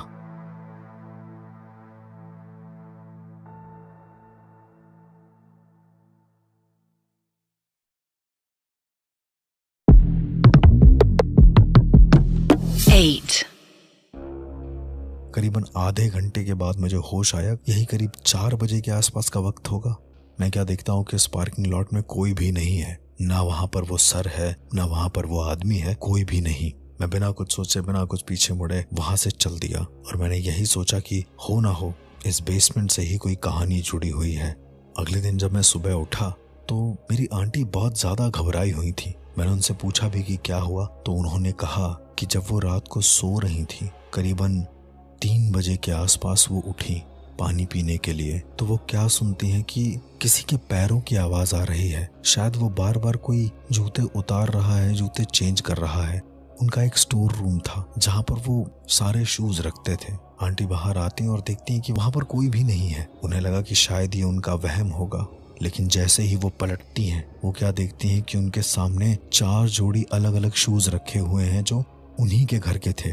पर सबसे ताज्जुब की बात यह थी कि वहां पर सिर्फ 4 जोड़ी शूज नहीं थे, 4 जोड़ी पैर भी थे, सिर्फ कटे हुए पैर जो उन शूज में फिट थे। आंटी जितनी देर में कुछ समझ पाती, वो पैर जोर से चल के आंटी की तरफ जाने लगे और आंटी थोड़ी देर के बाद बेहोश हो गई। जब उनको होश आया तो वो बहुत ज्यादा डरी हुई थी क्योंकि उन्होंने घर के अंदर पैरों का चलना देखा, सिर्फ पैर। ऐसा नहीं था कि सिर्फ आंटी डरी हुई थी, आंटी के साथ साथ मेरे दोनों भांजे भी अलग अलग तरीके से डरे हुए थे क्योंकि उस रात उन्होंने भी कुछ महसूस किया। मेरी दीदी का बड़ा बेटा, जिसकी उम्र यही करीब 13-14 साल की रही होगी, वो जब सो रहा था तो उसने अपने बेड पर भी कुछ महसूस किया। उसने महसूस किया कि दो आंखें हैं जो उसे लगातार देख रही हैं। वो मुझसे कहता है, हाँ मामा, मैंने भी देखा, वो दो आंखें मुझे घूर रही थी। मेरा छोटा भांजा भी शायद इसी सदमे से बाहर नहीं आ पाया था, क्योंकि उसने एक दिन पहले एक हाथ देखा था। और मैंने जब उससे पूछा कि उसने क्या देखा, तो उसने जो बताया वो रोंगटे खड़े कर देने वाला था। उसने कहा, मामा, जब मैं खाना खा के किचन में गया तो मैंने देखा 5 कटे हुए सर मुझसे कह रहे थे कि खाना खिलाओ। जब उसने ये बात बोली तो मेरा दिमाग अपनी जगह पर रहा नहीं। हालांकि ये दोनों बच्चे बहुत ज्यादा बहादुर थे, तो इतना ज्यादा इनको डर लगा नहीं। ये वापस आकर कमरे में सो गए, और चूंकि इन्हें हनुमान चालीसा रटी हुई थी तो इन्होंने उसका जाप करना भी शुरू कर दिया। सोचने वाली बात यह है कि ऐसा हो क्यों रहा था, और मेरे आने के बाद ही ये सारी घटनाएं होना ऐसा क्यों। मैं वापस से लिफ्ट के अंदर गया, और रात के करीब 2 बज रहे होंगे जिस वक्त मैं था। मैंने सोचा कि अब हो ना हो उस जगह पर जाना है और उस बूढ़े इंसान से बात करनी है कि आखिर यहाँ पर हुआ क्या था। इसके बाद मैं उस लिफ्ट में गया, और फिर वही चीज हुई। लिफ्ट अचानक से एक अननोन फ्लोर पर रुकी। मैं उस फ्लोर पर आगे जाता हूँ। इस बार वो बूढ़ा आदमी अभी भी उस कमरे के बाहर खड़ा होता है। मैंने उसको पूछा, आप यहाँ खड़े क्यों हैं, और आखिर आप मुझे अपना ही हाथ ढूंढ कर लाने को क्यों कह रहे हैं। वो बूढ़ा आदमी कहता है, मेरे हाथ को मेरे शरीर से जोड़ दो, मुझे मुक्ति मिल जाएगी। मैं अभी भी नहीं समझ पा रहा था। मैंने अपने रुद्राक्ष को अपने हाथ में पकड़ा, और जब ये महसूस किया कि वो कोई आम इंसान नहीं, वो एक आत्मा है, तो मैंने उसको पूछा, आपका हाथ कहाँ है, आपका हाथ। तो उस बूढ़ी आत्मा ने मुझसे कहा, उस तय खाने में जहां आज तुम लोग अपनी गाड़ियां खड़ी करते हो। उसकी आवाज में एक दर्द महसूस हो रहा था। मैंने उससे कहा कि आप मुझे 5 मिनट का समय दीजिए और मुझे बताइए कि वो जगह कहाँ पर है जहां पर आपका हाथ है। तो उस बूढ़े इंसान ने कोई भी रिएक्शन नहीं दिया। वो बिल्कुल शांत खड़ा रहा मेरे सामने। मैं वापस आ ही रहा था कि अचानक से मुझे कई सारे लोगों की आवाजें सुनाई देने लगी। कोई मुझसे कह रहा है कि उसका हाथ कहीं टूटा पड़ा है, कोई मुझसे कह रहा है कि उसका सर कहीं किसी बेसमेंट में गड़ा है, और कोई मुझसे कह रहा है कि उसके सारे पैर गायब हैं। मुझे बार बार ये जोर जोर से आवाजें आने लगी। मैं जैसे ही पीछे पलट कर देखता हूँ, मैं क्या देखता हूँ कि वहां पर एक नहीं कम से कम 150 से 200 आत्माएं मौजूद हैं, जो मुझसे कह रही हैं कि उनके शरीर के अंग गायब हैं। किसी का कटा हुआ सर मौजूद है, किसी के कटे हुए पैर, किसी का हाथ, किसी की आंख तो किसी का मुंह।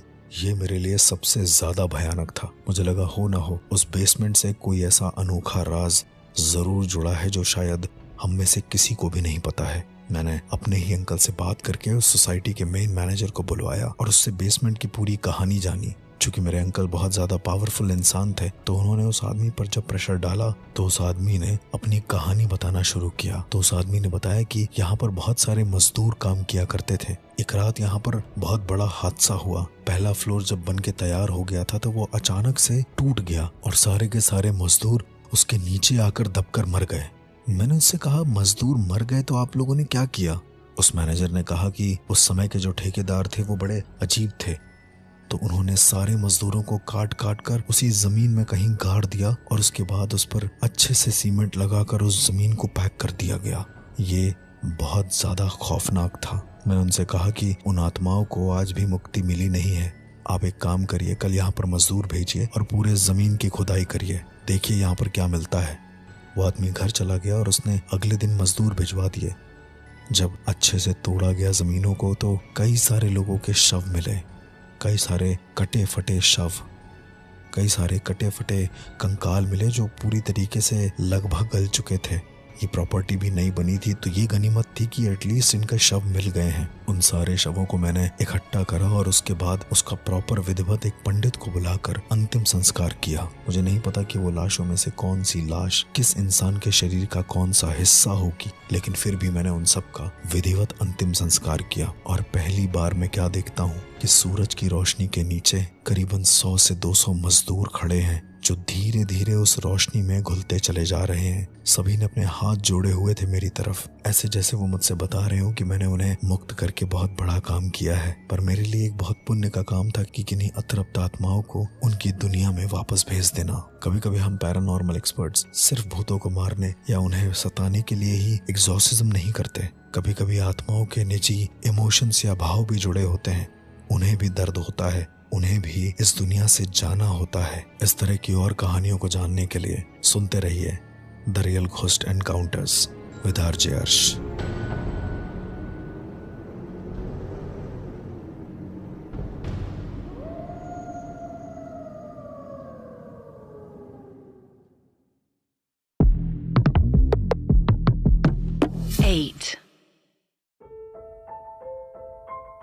कहते हैं कि कुछ ऐसी आत्माएं होती हैं जो इत्र से आकर्षित होती हैं, जिन्हें अगर इत्र की या किसी भी स्ट्रॉन्ग परफ्यूम की खुशबू आ गई तो ऐसी आत्माएं उस इंसान के पीछे पड़ जाती हैं जिसने इस तरह का कोई भी इत्र लगाया होता है और हमेशा उसकी हो जाती हैं।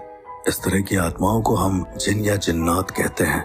आज से करीब 8 साल पहले मेरे पास एक कॉल आता है। उसमें मेरे दोस्त की मॉम होती है और मुझसे कहती है कि मैं उनकी बेटी को बचा लूं। मैंने उनसे पूछा भी कि आखिर क्या हुआ ऐसा, तो वो कहती हैं कि ये खुद को मारना चाह रही है पर मार नहीं पा रही है। मैं समझ नहीं पाया कि मारना चाह रही है पर मार नहीं पा रही है, इसका क्या मतलब होता है। तो उन्होंने बोला कि तुम खुद आकर देख लो अर्श। मैं अपने घर से उनके घर गया, यही करीब 200 किलोमीटर का डिस्टेंस होगा। जब मैं उसके घर पहुंचा तो मैं क्या देखता हूँ कि मेरी जो दोस्त है वो कमरे में बैठी हुई है, बिल्कुल शांत, ऐसे जैसे उसको किसी ने बोला है ये चीज करने को। थोड़ी देर के बाद मैं क्या देखता हूँ कि उनकी मॉम आती है और मुझसे कहती है कि बेटा तुम इसके कमरे में जाकर इसे बचा लो। उन्होंने कहा कि अभी करीब 5 बज रहे हैं, तुम बस थोड़ी देर और रुक जाओ, तुम्हें सब समझ में आ जाएगा। मैं थोड़ी देर और रुका। थोड़ी देर बाद पास में ही शायद कोई मस्जिद थी, वहां से अजान की आवाजें आने लगी और जैसे ही वो आवाजें आईं मेरी दोस्त उठकर जोर जोर से चिल्लाने लगी। वो कहने लगी कि कोई भी कुछ भी नहीं बोलेगा, बिल्कुल शांत हो जाओ, अजान चल रही है। पर ताज्जुब की बात तो ये थी कि वो एक हिंदू थी। मुझे ऐसा लग रहा था कि शायद ये किसी मुस्लिम प्रवृत्ति को अपना रही है या उसे उसमें सुकून मिल रहा है, इसलिए वो ये सब कर रही है। हमें चुप कराने के बाद वो अजान की आवाज को बहुत ध्यान से सुनने लगी। उसको अजीब भी नहीं लग रहा था, बल्कि वो उसे और ज्यादा एंजॉय कर रही थी। वो उसे सुनने लगी धीरे धीरे। इतनी देर में मैंने जब उसका नाम पुकारा तो वो इतनी जोर से मेरे पास आई तो वो मुझसे कहने लगी कि जब अजान चल रही हो तो एक शब्द भी नहीं बोलते हैं, ऊपर वाला नाराज होता है। मैं अभी भी नहीं समझ पाया कि आखिरकार ये मुझसे कहना क्या चाहती है या फिर इसके दिल में है क्या, क्योंकि इसका कोई पोजीशन वाला मुझे लक्षण दिख नहीं रहा था। करीब 5 से 7 मिनट के बाद जब अजान की आवाजें आना बंद हो गई तो वो बहुत जोर जोर से रोने लगी और कहने लगी कि मुझे अजान की आवाज सुनो, मुझे अजान सुननी है। मैंने उनकी मॉम से पूछा कि आखिर ये सब हो क्या रहा है, तो उनकी मॉम कहती है कि बेटा जब ये आवाज आती है अजान की तो उसके करीबन 10 मिनट पहले से ये बिल्कुल शांत हो जाती है, ऐसे जैसे कोई इसको शांत होने को बोल रहा है, जबकि ये इसके नेचर के बिल्कुल खिलाफ है। और जैसे ही अजान खत्म होती है ये जोर जोर से रोने लगती है और बोलती है कि अजान को शुरू करो। ये केस मेरे लिए और ज्यादा पेचीदा तब हो गया जब रात हुई। मैं उस रात वहाँ पर रुका। मैं उसके रूम में लगे उस विंडो से झांक कर क्या देखता हूँ कि वो उसी जगह पर बैठी हुई है, लेकिन इस बार वो अपने दोनों घुटनों को फोल्ड करके बैठी हुई है, ठीक वैसे ही जैसे नमाज को अता करते हैं। उसने प्रॉपर वजू कर रखा है और अपने सर को ढक रखा है। रात के वही करीब 1-1:30 के आसपास का वक्त होगा। मैं देखता हूँ कि वो ठीक वैसे ही बैठी हुई है। पर रात के 1:30 बजे नमाज पढ़ना ये कहाँ का दुख हुआ, जबकि तुम हिंदू हो, और दूसरा ये कि तुम्हें नमाज के किसी भी तरह के प्रोसीजर्स का पता नहीं है। मैं ध्यान से देखता रहा। थोड़ी देर उसने नमाज पढ़ी है, प्रॉपर उसने आयतें पढ़ी हैं, ये मैंने देखा। और उसके बाद जैसे ही वो पीछे पलटी है उसने मुझसे जाने के लिए बोला। उसने बहुत धीमी आवाज में कहा कि चले जाओ यहाँ से, वरना तुम्हारा भी यही हाल होगा। जा तो नहीं सकता था क्योंकि वहाँ पर मुझे मदद के लिए बुलाया गया था, लेकिन एक चीज जरूर थी कि ये किसी आम एंटिटी का काम लग नहीं रहा था। मेरा एक दोस्त था, मैंने उससे ये बात करी कि आखिरकार इस तरह के जो लक्षण होते हैं वो किस तरह की आत्मा के होते हैं। तो उसने मुझे बताया कि इस तरह के लक्षण अक्सर जिन्नातों या किसी जिन्नी के होते हैं। ये तीनों टर्म मैंने कहीं ना कहीं सुन रखी थी, पर इससे आज तक मेरा सामना नहीं हुआ। सुबह के करीबन 8 बज रहे होंगे। मैं उसके घर में उठा और नहाने के लिए वॉशरूम की तरफ गया। मेरी एक आदत है, जब मैं नहाता हूँ तो नहाने के ठीक बाद शिव तांडव स्तोत्रम का पाठ करता हूँ। मैं अंदर गया, नहाया और जब मैं बाहर निकला तो मैं पाठ करने लगा। बड़ी ताज्जुब की बात ये हुई कि मेरे अंदर जाके निकलने के बाद वापस से मुझे ऐसा लगा वॉशरूम के अंदर कोई गया है। मुझे लगा कि शायद मैं उधर मुंह करे होऊंगा तो कोई चला गया होगा। वॉशरूम का गेट जैसे ही खुला मुझे ऐसा लगा कि कोई गीले पाँव मेरी तरफ आ रहा है। मैं पीछे पलट कर देखता हूँ तो वहाँ पर कोई भी नहीं होता। इसके बाद मैं शीशे में वापस से अपने बालों को ठीक करने लगता हूँ। एक बड़ी अजीब चीज होती है, वो शीशे में खड़ा हुआ अर्श अपने आप ही अजीब सा दिखने लगता है मुझे। मैं बार बार अपने चेहरे को ठीक करने लगता हूँ कि शायद शीशे में देखने पर मेरा चेहरा अजीब सा हो गया है या फिर कोई स्किन एलर्जी हो गई है। पर धीरे धीरे मेरा चेहरा काला पड़ने लगता है और आंखें और भी ज्यादा सफेद। मैं अपने फोन का कैमरा निकालता हूँ तो उसमें तो सब कुछ ठीक होता है, लेकिन इस बार अब जब मैं अपना चेहरा ऊपर करता हूँ तो मैं क्या देखता हूँ कि वहाँ पर मेरा अक्स है ही नहीं। हम अक्सर कभी कभी मूवीज में देखते हैं कि आप सामने शीशे के पास खड़े हैं और अचानक से वो अक्स मूव कर जाता है। ये पहली बार मेरे साथ ऐसा हुआ था कि मुझे मेरा ही अक्स नहीं दिख रहा था। मुझे ये लगने लगा कि कहीं मैं ऐसी जगह तो नहीं आ गया हूँ जहाँ मुझे नहीं आना चाहिए था। इतनी देर में मुझे पीछे से मेरे नाम से कोई बुलाता है, पर सबसे अजीब बात यह होती है कि मेरे नाम से कोई जानी पहचानी आवाज होती है। मैं जैसे ही पीछे पलटता हूँ मैं क्या देखता हूँ कि एक पूरा का पूरा गीला फिगर जो शायद किसी पानी में से होकर आया है वो पीछे मुंह करके खड़ा हुआ है और उसने सेम मेरी तरह कपड़े पहने हैं। उसके कंधे पे हाथ रखता हूँ और वो इंसान जैसे ही पलटता है मैं क्या देखता हूँ कि वो मैं ही हूँ। मेरे पैरों तले जमीन खिसक जाती है और मैं बार बार ये सोचने लगता हूँ कि मैं जो ये देख रहा हूँ वो कोई सपना है या हकीकत। मेरे सामने खड़ा शख्स जो बिल्कुल मेरी तरह दिख रहा होता है वो बिल्कुल शांत होता है और सिर्फ अपनी भावों को ऊपर उठाकर बोलता है, सुरह जिन्न, सुरह जिन्न, सुरह जिन्न। मैं जब इस चीज को रिकॉल करता हूँ कि आखिर ये सुरह जिन्न क्या होता है तो मुझे समझ में आता है कि एक बार मेरे दोस्त ने बताया था कि जिन्नों को बुलाने के लिए एक अमल होता है। एक अमल यानी कि एक ऐसा मंत्र जिसको वो लोग अपने तरीके से पढ़ते हैं, उसे हम सुरह जिन बोलते हैं। और सुरह जिन की तिलावत यानी कि सुरह जिन का पाठ करने से जिन तुम्हारे सामने प्रकट हो जाते हैं यानी कि आ जाते हैं। अब ये मेरे लिए और भी ज्यादा भयानक हो गया था क्योंकि वो मेरे कंधे पर हाथ रख के कह रहा था कि सुरह जिन।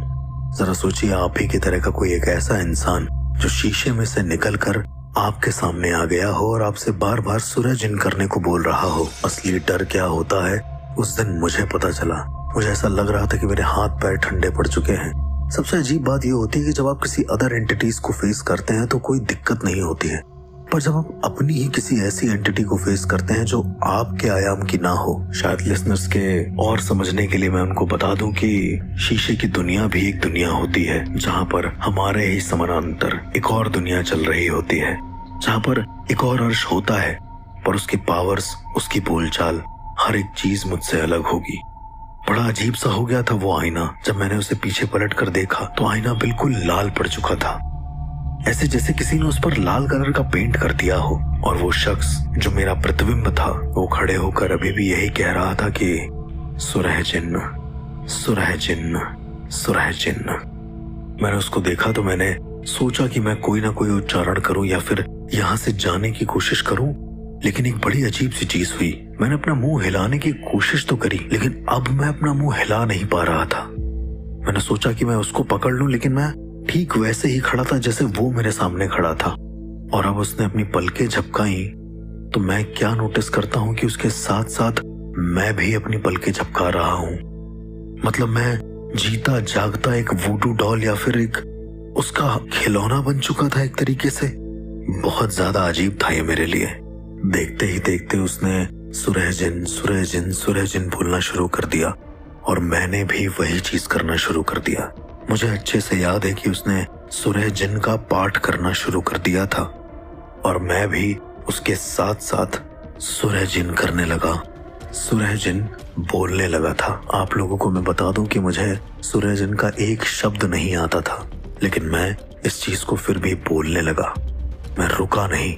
सुरह जिन खत्म होने ही वाली थी कि मैं अपने किसी भी चीजों को हाथ नहीं लगा पा रहा था क्योंकि मेरा प्रतिबिंब भी मेरे सामने खड़ा था। यदि वो हिलता तो मैं हिलता, लेकिन वो मेरे सामने इस चीज को रिपीट कर रहा था, ऐसा जैसे उसने मुझे इस दुनिया में ट्रैप कर दिया हो, ऐसा जैसे वो मुझे इस दुनिया के लिए कंट्रोल कर रहा हो। और मैं पीछे मुड़कर देख तो नहीं पाया, लेकिन वो उस मिरर के अंदर चला गया। जैसे ही वो उस मिरर के अंदर जाता है, मेरी बॉडी एकदम से काम करने लगती है। मैं तुरंत मुड़ जाता हूँ और मैं देखता हूँ कि उस शीशे में वो कहाँ पर चला गया है, लेकिन उस शीशे में वो बिल्कुल भी नहीं होता। मेरे लिए बहुत ज्यादा भयानक था और बहुत ज्यादा अजीब सा था कि आखिरकार ये मेरे साथ हो क्या रहा है। मैं नीचे जाता हूँ और अपनी पोजेस हुई उस दोस्त के पास उस कमरे में झांक कर देखता हूँ, तो मैं क्या देखता हूँ कि वो उस शीशे के सामने खड़ी हुई है, शायद कुछ बात कर रही थी। उनकी माँ भी वहीं पर खड़ी होती है। मैं जब उनकी माँ से पूछता हूँ कि आखिर ये शीशे में क्या देख रही है, कितनी देर से ऐसे खड़ी है, तो उनकी माँ बोलती है कि अभी सुबह के 10 बज रहे हैं। वो सुबह के 6 बजे से लेकर 10 बजे तक ठीक ऐसे ही शीशे के सामने बिल्कुल शांत खड़ी हुई है। मैंने कहा कि आप इतनी घबराई हुई क्यों हैं? तो वो कहती हैं कि वो इस कमरे में तो है, लेकिन वो किचन में कुछ खाना बना रही है। मैं नहीं समझ पाया। मैंने कहा कि अगर वो यहाँ पर है तो वो किचन में खाना कैसे बना सकती है? तो उनकी मॉम ने किचन की तरफ इशारा किया, और जब मैं किचन की तरफ देखता हूँ तो मैं क्या देखता हूँ कि मेरी दोस्त के जैसे दिखने वाली एक और लड़की वहीं पर खड़ी हुई है, और वो शायद कुछ बना रही है, लेकिन उसके होंठ चल रहे हैं कंटिन्यू, और उसी के साथ साथ मेरी दोस्त के भी होंठ ठीक वैसे ही चल रहे हैं जैसे अभी थोड़ी देर पहले शायद मेरे और मेरे प्रतिबिंब के चल रहे थे। मैं समझ गया कि हो ना हो ये भी शायद सूरज इनकी तिलावत कर रही है। मैं जल्दी से गया और उसके पास वो जो बोल रही थी उसे सुना। वो ठीक वही शब्द थे जो मैं कुछ देर पहले बोल रहा था। शायद उर्दू के कोई शब्द थे, मुझे एग्जैक्ट नहीं पता था। इस चीज को और ज्यादा पुख्ता करने के लिए मैंने अपने दोस्त को कॉल मिलाया और उसे ऑन द स्पॉट वही चीज सुनाया जो मेरे दोस्त का प्रतिबिंब बोल रहा था। मेरे दोस्त ने तुरंत मुझे कॉल पे रुकने के लिए बोला, और जैसे ही ये खत्म हुआ उसने कहा कि उसको जाने दो। मैं समझ नहीं पाया, तो मेरे दोस्त ने बोला कि जो वो कमरा है उसे खोल दो, और तुम्हारी जो दोस्त है उसके प्रतिबिंब को उसके कमरे में जाने दो। उसकी आयतें खत्म हुई तो मैंने अपनी दोस्त का कमरा धीरे से खोल दिया, और वो प्रतिबिंब चलते हुए मेरे दोस्त के कमरे के अंदर चला गया। जो मेरी दोस्त का प्रतिबिंब बोल रहा था, कॉल पे रहे मेरे उस दोस्त ने कहा कि इस रिकॉर्डिंग को उल्टा प्ले करो। मैंने उसको रिवर्स किया तो मैं क्या सुनता हूँ कि वो सुरह जिन ही है, क्योंकि वो बार बार हर सुना जी बोल रही थी। मेरे दोस्त ने बताया कि इस तरह के प्रतिबिंबों को हमजाद कहते हैं। दरअसल हमजाद एक ऐसी ऊर्जा होती है, एक ऐसी एंटिटी होती है जो हमारा ही एक और नेगेटिव वर्जन होती है, और वो हमारे साथ ही रहती है। मैंने उसको बोला कि इससे निजात पाने का क्या तरीका है। मेरे दोस्त ने कहा कि सिर्फ एक तरीका है, और वो तरीका है घर के सारे शीशों को तोड़ देना, क्योंकि इनका आना और जाना शीशे के जरिए ही होता है। इन्हें अजान की आवाज बहुत पसंद होती है, और जैसे ही अजान रुकती है ये सूरज इनकी तिलावत करने लगते हैं। उस दिन मैंने अपने दोस्त के साथ साथ 3-4 लोगों को बुलाया और उस लड़की की माँ से बोला कि वो उसे पकड़ लें। घर के सारे शीशों को तोड़ दिया। शीशों को तोड़ते ही वो अजीब तरीके से रिएक्ट करने लगी। वो मुझसे कहने लगी कि तू मुझे रोकेगा, मैं हमजाद हूँ, मैं तेरा भी हमजाद बन सकता हूँ। मेरा दोस्त जो कि मुस्लिम था और उसे आयतल कुर्सी और मुस्लिम धर्म की कई सारी पाक चीजों को पढ़ना आता था, तो उसने उन सारी चीजों की उसके ऊपर तिलावत करी। जब मैं तिलावत बोलता हूँ इसका मतलब कि उसने उतना ही पाठ किया, उतने ही क्रमों का पाठ किया। पाठ करने के बाद वो लड़की थोड़ी सी बेहोश जैसी हो गई, ऐसे जैसे उसी किसी ने बेहोशी का कोई इंजेक्शन दिया हो, पर स्टिल वो होश में थी। मेरे दोस्त और उसके समेत आए 4 और लोगों ने कहा कि इसे जितना जल्दी हो सके कि चौचे शरीफ लेकर चलना पड़ेगा। जिन्नातों को तालीम दी जाती है, जहाँ पर जिन्नातों को अदब सिखाया जाता है कि आखिर उस दुनिया में कैसे रहना है और इस दुनिया में कैसे इंटरफेयर या हस्तक्षेप नहीं करना है किसी भी तरीके का। उनकी माँ और मैं मान गए, और उसके बाद उस जगह पर हम लोग जाने लगे। रास्ते में जितने भी मुझे लोग मिल रहे थे सब या तो मुझे मेरे जैसे दिख रहे थे और या मेरे दोस्त के जैसे। मेरे दोस्त ने कहा कि ये सब एक भ्रम है, इसके चाल में बिल्कुल मत आना। उनकी माँ को अचानक से उनके पति दिखने लगे। सबसे ताज्जुब की बात यह हुई कि चलती गाड़ी से उनकी माँ नीचे कूद गई और कभी वापस नहीं आई। वो कहाँ गई उनको वो कहाँ ले गए कुछ नहीं पता चला, क्योंकि उनकी बॉडी भी नहीं मिली। मेरे दोस्त ने बोला कि जब तक मजार नहीं आती है गाड़ी में से कोई भी नहीं उतरेगा। हम लोग उस लड़की को लेकर बैठे हुए थे और जैसे ही वो मजार आई, जैसे ही उसके चौचे शरीफ आया, उसको वहां उतारा गया और वहां के शायद कोई बहुत बड़े आलिम होंगे, आलिम यानी कि तांत्रिक होंगे या एक तरीके के पुजारी होंगे, उन्होंने इस लड़की के ऊपर कुछ फूंका। शायद से वो कोई पाक आयत रही होगी। और जैसे ही उन्होंने ये किया, वो लड़की बहुत जोर से चिल्लाकर बेहोश हो गई। अगले दिन वो लड़की ठीक हो चुकी थी। मेरे साथ वो घर भी आने लगी, पर उन बाबा ने यह हिदायत दी कि हमजाद से रिलेटेड किसी भी तरह की बातें नहीं करोगे और इसके घर में कोई भी शीशा कभी भी नहीं लगाओगे। मैं इस बात से सहमत हो गया और जाते जाते उसे बताने लगा। वो मानो एकदम से ठीक हो गई हो, उसे कोई भी दिक्कत ना हुई हो। उसने मुझसे कहा कि वो घर जाते ही सबसे पहला काम करेगी कि अपनी माँ से बताएगी कि उसने कितनी मुश्किलें झेली हैं और क्या क्या किया है। मेरी आंखों में थोड़े से आंसू थे और मैं सोच रहा था कि उसे कैसे बताऊं कि उसकी माँ कभी वापस नहीं आएगी। जब हम घर पहुंचे हैं तो उसकी माँ का शव वहीं पर रखा हुआ था। सारी भीड़ जमा थी। उसकी माँ के शव को किसी ने अंदर से खोखला कर दिया था, ऐसा जैसे कोई खाली डिब्बा बज रहा हो, ऐसे जैसे कोई खोखला बॉक्स हो। वो बहुत जोर जोर से रोने लगी और बार बार ये चिल्लाने लगी कि उसकी वजह से उसकी माँ अब इस दुनिया में नहीं है। आज उसके घर में कोई भी शीशा तो नहीं है, लेकिन उसकी माँ की एक तस्वीर है जिसे वो हमेशा देखा करती है।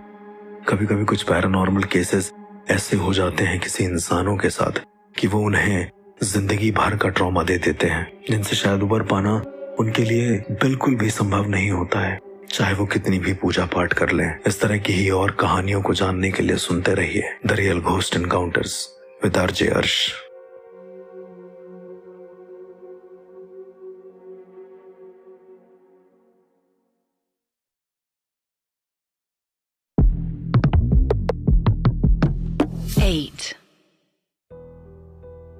कई बार कुछ ऐसी अनजान जगह होती हैं जो हमारे लिए हद से ज्यादा डरावनी हो जाती हैं।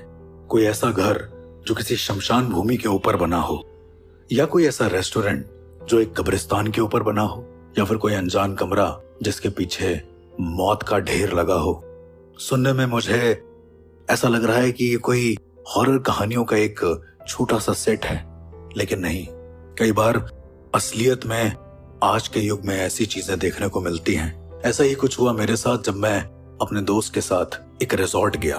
मेरा दोस्त एक इवेंट मैनेजर था और उसे एक अनजान शहर में जाना था, जो शायद उसके लिए भी अनजान था और मेरे लिए भी अनजान था। मैं उसका साथ देने के लिए उस शहर में तो चला गया, लेकिन जो रिजॉर्ट हमें मिला वो काफी अजीब था। पता नहीं क्यों उस रिजॉर्ट में अंदर घुसते हुए मेरा दिल कांप सा रहा था। ऐसा लग रहा था कि कुछ तो ऐसा है जो गलत है। उस रिजॉर्ट में रूम बुक करते हुए जब मेरे दोस्त ने आईडीज मांगी तो बड़ी ताजुब की बात ये हुई कि हम दोनों में से किसी के पास हमारी आईडी नहीं थी। फिर भी उस होटल वाले ने बोला कि आप लोग यहाँ पर रुक सकते हैं क्योंकि वैसे भी यहाँ पर कोई नहीं आता है। बड़ा अजीब सा रिजॉर्ट था वो। मुझे एग्जैक्टली उसका अब नाम भी ना याद हो। एक अजीब सी चीज नोटिस करी, वो ये थी कि वहां के जितने भी लोग थे उन सबके सर पर बाल नहीं थे, बिल्कुल ना के बराबर। ऐसा जैसे या तो उन्होंने ऐसा स्टाइल रखा हो या फिर वो खुद इस तरीके से रहना चाहते हो, या हो सकता है कि उनमें से किसी का जीन ऐसा ही हो। खैर, हम दोनों ने सेकंड फ्लोर पर एक कमरा लिया और रूम में एक बहुत ही अजीब सी हरकत होती थी। हम जब भी उस रूम में सोते थे एक कोई ना कोई कीड़ा उस रूम में रहता ही था। मुझे लगता है कि सुनने वाले ये सोच रहे होंगे कि एक कीड़े से आखिर ऐसा भी क्या डरावना हो जाएगा, लेकिन उस रात जो हुआ मैं कभी भूल नहीं पाऊंगा। मेरी नींद अचानक से खुलती है और मैं क्या देखता हूँ कि मेरा दोस्त उल्टा खड़ा हुआ है, ऐसे जैसे वो कुछ कर रहा हो। जब मैंने उसकी तरफ गौर से देखा तो मुझे दिखा कि मेरा दोस्त उसी एक कीड़े को बहुत गंदे तरीके से अपने मुंह में चबा रहा है। उसकी आंखें बार बार राइट टू लेफ्ट हिल रही थी और मैं उसको सिर्फ देखे जा रहा था। उसने अपना पूरा मुंह खोल दिया था, ऐसे जैसे उसके मुंह से अभी वॉमिट होने वाली हो। मैंने उसको 3 बार आवाज लगाकर पूछा कि आखिरकार तुम्हें हुआ क्या है। उसने कुछ नहीं बोला और करीबन 5 मिनट के बाद वो अचानक से उल्टा खड़ा हुआ सीधा जमीन पर गिर गया। बात ये नहीं थी कि उसने ये हरकत करी थी, बात ये थी कि उसे अगले दिन कुछ भी याद नहीं था। सबसे ज्यादा ताज्जुब की बात मेरे लिए सिर्फ यही थी। मैंने उसको पूछा तो वो बोलता है कि शायद वो नींद में चल रहा होगा, पर नींद में किसी कीड़े का उसका खा जाना ये तो पॉसिबल नहीं था, क्योंकि वो किसी भी तरीके के कीड़े से बहुत ज्यादा नफरत करता था। उनके आसपास भी होने से उसे एंजाइटी होने लगती थी। खैर, बातों ही बातों में एक दिन रात में मेरी नींद खुलती है और अचानक से मैं रूम के लास्ट कॉर्नर पर जाता हूँ, जहाँ पर रूम नंबर होता है 207। मुझे ऐसा लग रहा था कि इस रूम में या तो किसी की मौत हुई है या फिर एक से ज्यादा लाशें हैं इस रूम के अंदर। पर थोड़ी देर में उस रूम से एक फैमिली बाहर निकलती है और हंसते खेलते वहां से चली जाती है। अब ये मेरे लिए बहुत अजीब हो गया था, क्योंकि मेरे गुरु की दी हुई शक्तियां शायद कभी विफल नहीं होती हैं, गलत तो बिल्कुल भी नहीं होती हैं। जितनी देर में मैंने ये सब नोटिस किया, अचानक से क्या हुआ कि मुझे जोर से किसी के चिल्लाने की आवाज आई। शायद नीचे के वर्कर थे जो चिल्ला रहे थे। वो चिल्ला कर कहते हैं कि पूरा परिवार खत्म हो गया। मैं जब ऊपर से झांक कर देखता हूँ तो मैं क्या देखता हूँ कि बिजली का एक खंभा मेरे सामने से, जो अभी थोड़ी देर पहले गुजर कर गया था परिवार, उसके ऊपर गिर गया है और उनकी मौत हो गई है। बिजली की वजह से बहुत ज्यादा सीवियर बर्न हुआ है और अब शायद उनके बचने की कोई भी संभावनाएं दिख नहीं रही हैं। इतना ही नहीं, एक और भयानक चीज हुई। जैसे ही मैं अपने कमरे की ओर जाता हूँ, मैं क्या देखता हूँ कि मेरा दोस्त बिजली की नंगी तारों के ऊपर अपना कदम रखने जा रहा है और ये मेरे लिए बहुत ज्यादा भयानक था। अगले दिन मुझे लगा कि मैं इस जगह की हिस्ट्री जरूर पता करके रहूंगा, चाहे कुछ भी हो जाए। मैंने वहाँ के कई लोगों से पूछा। सबसे अजीब बात ये थी कि उस रिजॉर्ट में एक मस्जिद थी जहाँ पर कुछ लोग अपनी नमाज अता करते थे। वहाँ के कुछ लोगों से मेरे पूछने पर उन्होंने बताया कि ये रिजॉर्ट हॉन्टेड है और इसके पीछे एक कब्रिस्तान है। बात ये नहीं थी कि उसके पीछे एक कब्रिस्तान था, बात ये थी कि उन्होंने ये बोला कि जिस दिन वो नमाज अता नहीं करते हैं उस दिन सारे मुर्दे उठकर हमें जगाते हैं और हमें बोलते हैं कि नमाज अता करो। मेरा दिल बहुत ज्यादा दहल गया था इस बात को सुनकर। जिस दिन नमाज नहीं हुई थी उस दिन शायद एक परिवार की मौत हो गई थी, यही उन्होंने बताया।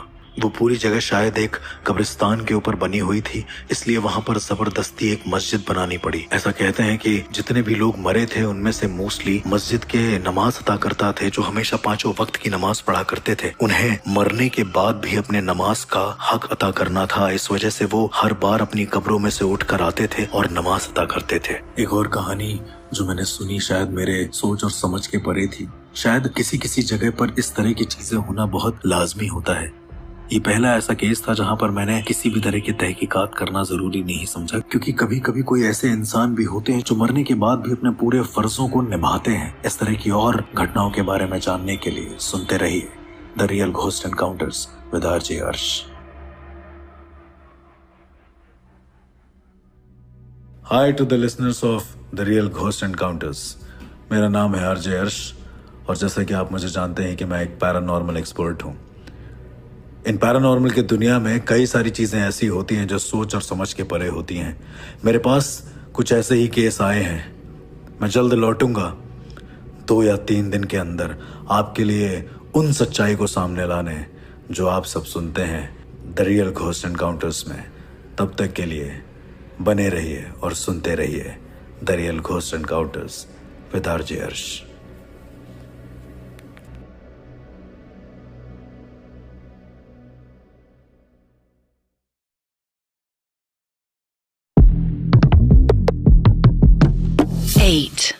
कहते हैं कि हर वो इंसान जो आपके घर में आ रहा हो जरूरी नहीं है कि वो भगवान का ही रूप हो। ये घटना लखनऊ के रहने वाले एक कपल प्राची और संयम की है। बीते कुछ दिनों में मैं थोड़ा बिजी था इन घटनाओं को लेकर, लेकिन एक बार फिर से आप लोगों के बीच आ गया हूँ। पैरानॉर्मल एक ऐसा सब्जेक्ट है जो शायद हर जगह मौजूद ना हो, जिसे देखने के लिए इंसान काफी जद्दोजहद करे तब उसे जाकर कहीं भूत प्रेत या इन सब से साक्षात्कार होता है। पर क्या होगा जब आपके घर में रहने वाला कोई शख्स या कोई ऐसा शख्स जो बाहर से आपके घर में रहने आया हो और वो कुछ ऐसी हरकत करे जिससे आपको ये यकीन हो जाए कि वो इंसान आम इंसान नहीं, कोई प्रेत है। प्राची और संयम एक बहुत अच्छे कपल हैं जिन्हें मैं काफी समय से जानता हूँ। उन्होंने अभी अभी नया घर शिफ्ट किया था। उन्होंने मुझे पूछा भी कि क्या वास्तु के हिसाब से ये घर सही है या नहीं। मैंने सारी चीजें देखी, मैंने हर एक चीज परखी। इवन जब वो लोग शिफ्ट कर रहे थे तो भी मैं उस घर में गया, सब कुछ ठीक था। वहां के कुल देवता, ग्रह देवता, ग्राम देवता, हर एक चीज बिल्कुल एकदम ठीक जैसे होनी चाहिए। थोड़े दिनों के बाद मेरे पास प्राची और संयम दोनों का कॉल आता है और वो मुझसे कहते हैं कि घर में कुछ अजीब अजीब सी घटनाएं हो रही हैं।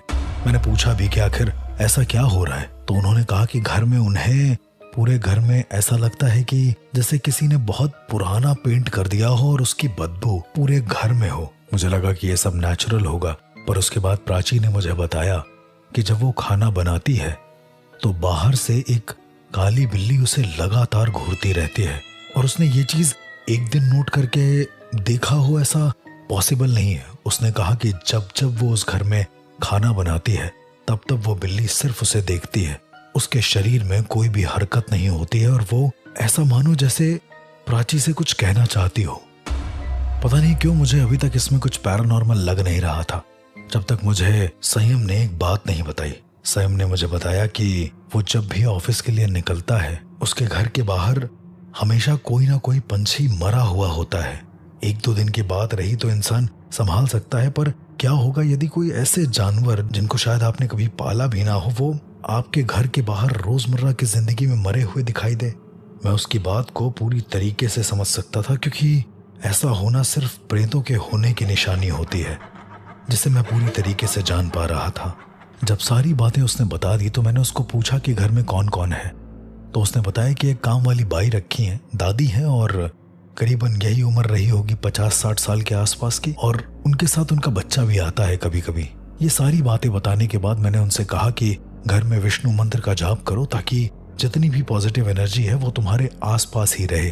मेरे दोस्त ने यही किया। अभी बीते कुछ दिनों में मैंने उसे फोन किया। मैं जब भी उसे फोन करता उसके फोन में वो दादी उठाती और बोलती कि वो अभी बिजी है, बाद में बात करेगा, पर जहां तक मैं अपने दोस्त को जानता हूं वो ऐसा करता नहीं। मैं समझ नहीं पाया कि आखिरकार मेरी उससे बात हो क्यों नहीं पा रही है। इस बार जब मैं लखनऊ गया तो मैंने देखा उनके घर में ताला लगा हुआ है। मैंने कहा हो ना हो इनके घर में कोई तो ऐसी अनहोनी हुई है, क्योंकि मुझे उस पूरे घर में ऐसी अनहोनी के आसार लग रहे थे। मैंने बगल वाले पड़ोसियों से पूछा तो उन्होंने बताया कि ये लोग अपने घर शिफ्ट हो गए हैं। मैं अपने दोस्त के घर जाता हूँ और मेरा दोस्त बिल्कुल डरा सहमा सा एक कमरे में बैठा होता है। मैंने उसको पूछा कि क्या हुआ। वो मुझे बताता है कि जिस घर में वो था वो घर श्रापित था, पर पूजा करते समय तो ऐसा कुछ नहीं हुआ था। पूरी बात जब मैंने उससे पूछी तो उसने कहा कि घर के शिफ्ट करने के बाद उसे और उसकी वाइफ को घर में किसी के रोने की आवाज सुनाई देती थी, वो भी लगातार। अब ये थोड़ा चिंता का विषय था, क्योंकि ये बात मुझे प्राची और संयम दोनों में से किसी ने नहीं बताई। संयम ने मुझे बताया कि एक रात जब प्राची और संयम दोनों एक पार्टी से वापस आ रहे थे तो रास्ते में कुछ अजीब हुआ। रास्ते में उन्हें एक बूढ़ी दादी दिखी जिनके हाथ में कोई टिफिन था। शायद वो उन्हें देना चाह रही हूँ। इन लोगों ने गाड़ी तेज भगा ली, सोचा कि शायद कोई चोरों का ग्रुप रहा होगा, पर घर में आने के बाद जो हुआ वो बहुत ज्यादा भयानक था। संयम ने मुझे बताया कि वो अपने घर में वॉशरूम यूज करने के लिए जैसे ही गया, दरवाजा खोलते ही उसके पैरों तले जमीन खिसक गई। उसने देखा कि किसी छोटे बच्चे की खाल टंगी हुई है दीवार पर, ऐसे जैसे हम लोग आमतौर पर किसी मटन शॉप में एक बकरे की खाल को लटका हुआ देखते हैं। ठीक वैसे ही किसी बच्चे का शव वहां पर टंगा हुआ था, पर हड्डियां नहीं थी। पूरे वॉशरूम में सिर्फ खून, उसके अलावा कुछ भी नहीं। मेरा दोस्त डर के जैसे ही पीछे 2 कदम हटता है उसे वो दादी टकराती हैं जो उनके घर में अक्सर काम करने आया करती हैं। दादी पूछती हैं कि क्या हुआ, तो वो कहता है कि ऐसा कुछ तो नहीं हुआ दादी, अंदर शायद मेरा वहम हो। दादी दरवाजा खोलती हैं तो अंदर सब कुछ शांत होता है, कुछ भी नहीं होता है। मेरे दोस्त संयम ने मुझे बताया कि ऐसे भ्रम उसे कई बार उस घर में हुए। एक दिन उन्होंने देखा कि दादी जो थी वो घूर कर मंदिर को देख रही हैं और लगातार कुछ न कुछ बड़बड़ाए जा रही हैं। प्राची के टोकने पर दादी ने कहा कि बस भगवान ने अच्छा नहीं किया, इस वजह से वो उनके साथ इस तरीके से बिहेव करती हैं। थोड़े दिन बीते होंगे, संयम मुझसे कहता है कि एक रात शायद ये और उसकी वाइफ दोनों आपस में इंटीमेट हो रहे होंगे अपने कमरे में। ये दोनों इंटीमेट होते होते क्या देखते हैं कि जो खिड़की है उससे एक बच्चा झांक रहा है। एक बच्चा यही करीब जिसकी उम्र रही होगी 2 से 3 साल, और उसके पीछे वो दादी खड़ी हुई है जो उनके घर में काम करने आया करती थी। ये लोग डर के जैसे ही उठते हैं, उस खिड़की के पास आते हैं तो देखते हैं कि दूर दूर तक वहां पर कोई नहीं होता। ये लोग इसे भी अपने मन का एक वहम समझ लेते हैं। कभी कभी वो दादी खाना बनाते बनाते अचानक से खाने को जला देती थी। ऐसा लगता था कि मानो उन्होंने जबरदस्ती उस खाने को गिरा दिया हो। मैंने अपने दोस्त से पूछा कि जब इतनी सारी अजीब सी हरकतें हो रही थी तब तुमने मुझे कॉल क्यों नहीं किया। उसने मुझे बताया कि वो जब भी मुझे कॉल करने जाता था कोई ना कोई ऐसा काम आ जाता था कि वो फोन उठा ही नहीं पाता। उसने आगे बताया कि कई बार तो उसने अपने घर में भी फोन करने की कोशिश करी पर एक भी बार उसका फोन लगा नहीं। उसने बताया कि जब वो उस दादी के बारे में पता करने अगल बगल वाले घर में गया तो उसे एक बहुत हैरान कर देने वाली बात पता चली। मेरे दोस्त ने पड़ोस में रहने वाले लोगों से पूछा तो उन्होंने कहा कि वो दादी तो अकेले आती हैं, उसके साथ कोई बच्चा नहीं है। अब यहाँ पर सबसे ज्यादा चौंकाने वाली बात थी क्योंकि इन लोगों ने तो बच्चे को प्रॉपर देखा है। दादी किसी न किसी से बात किया करती थी। इसके कुछ दिनों तक वो दादी उस घर में काम करने आई नहीं। करीबन 10 दिन के बाद वो वापस से उस घर में आती हैं। जिस दिन प्राची और संयम ये मन बना लेते हैं कि उन्हें घर छोड़ना है, ठीक उसी दिन वो दादी उस घर में आती हैं। मेरे दोस्त ने पूछा कि आखिर आप आ क्यों नहीं रही थी इतने दिन, और आपके साथ वो जो बच्चा आता है वो कहाँ है, और न जाने क्या क्या सवाल उसने पूछ डाले। उन दादी के चेहरे पर एक मंद सी मुस्कान थी और वो कह रही थी कि मैं कुछ नहीं बता पाऊंगी, चाहो तो मुझे यहाँ से निकाल दो। वो दादी जैसे ही जाने लगी, जाते जाते उस दादी ने एक घर की तरफ इशारा किया और उस घर की तरफ देखते देखते अपने हाथों को जोर जोर से अपने सर पर मारने लगी। मेरा दोस्त समझ नहीं पा रहा था कि आखिर वो कहना क्या चाह रही हैं। जिस घर की तरफ उस दादी ने इशारा किया था वहां जाकर जब मेरे दोस्त ने पता किया तो उसने बताया कि वहां ये पता चला कि इस घर में, जिस घर में ये लोग शिफ्ट हुए नए नए, इस घर में एक पूरा परिवार रहता था। अचानक से वो पूरा परिवार दादी और उनके पोते को छोड़कर चला गया और उसके बाद पता नहीं किसी ने उस घर की वो जमीन भी खरीद ली। जैसे तैसे वो दादी अपने पोते के साथ उस घर के बाहर गुजारा करती थी, लेकिन एक दिन उसका पोता भी मर गया। किसी ने उसे आग तक नहीं दी। वो बेचारी दादी अपने पोते के आग के लिए तरसती रही, लेकिन किसी ने भी उसे पैसे नहीं दिए। अंत में तंग आकर उसने उसी घर के पीछे अपने पोते को गाड़ दिया और उसके बाद से वो अपने पोते के अंतिम संस्कार के लिए हर एक घर में जाकर काम करती है ताकि उसके पास कोई पैसे हो सके। उसका ये मानना है कि ये सारी चीजें होने के बाद जब उसके पास अच्छे पैसे हो जाएंगे तो वो एक बड़े से शमशान के अंदर अपने पोते का अंतिम संस्कार करवाएगी। सुनने में बहुत ही ज्यादा भयानक था पर जो था वो यही था। मेरा दोस्त वापस तो आ गया था पर आज भी रह रह कर उसको वो दादी और उसका बच्चा याद आता है। मैंने सारी कहानी को सुनने के बाद उससे पूछा कि भाभी नजर नहीं आ रही, वो कहाँ पर हैं? वो बहुत रोते हुए अपना फोन खोलता है और एक तस्वीर दिखाता है। उस तस्वीर में शायद जिस घर में वो लोग नए शिफ्ट हुए थे उसके पीछे का पोर्शन रहा होगा। उस तस्वीर में प्राची शायद उस बच्चे के डेड बॉडी जहाँ गाड़ी गई है उसके पास बैठी हुई थी और अब वो पूरी तरीके से पागल हो गई है, ऐसा जैसे वो उसी के परिवार का कोई हिस्सा हो। कहानी संयम के भी दिमाग से बाहर थी और मेरे भी। मैंने कई कोशिशें करी पर उसका कोई हल नहीं निकला। एक और कहानी इस पैरानॉर्मल के दायरे में आकर हमेशा के लिए खामोश हो गई। इस तरह की और कहानियों को जानने के लिए सुनते रहिए the real ghost encounters with RJ Harsh.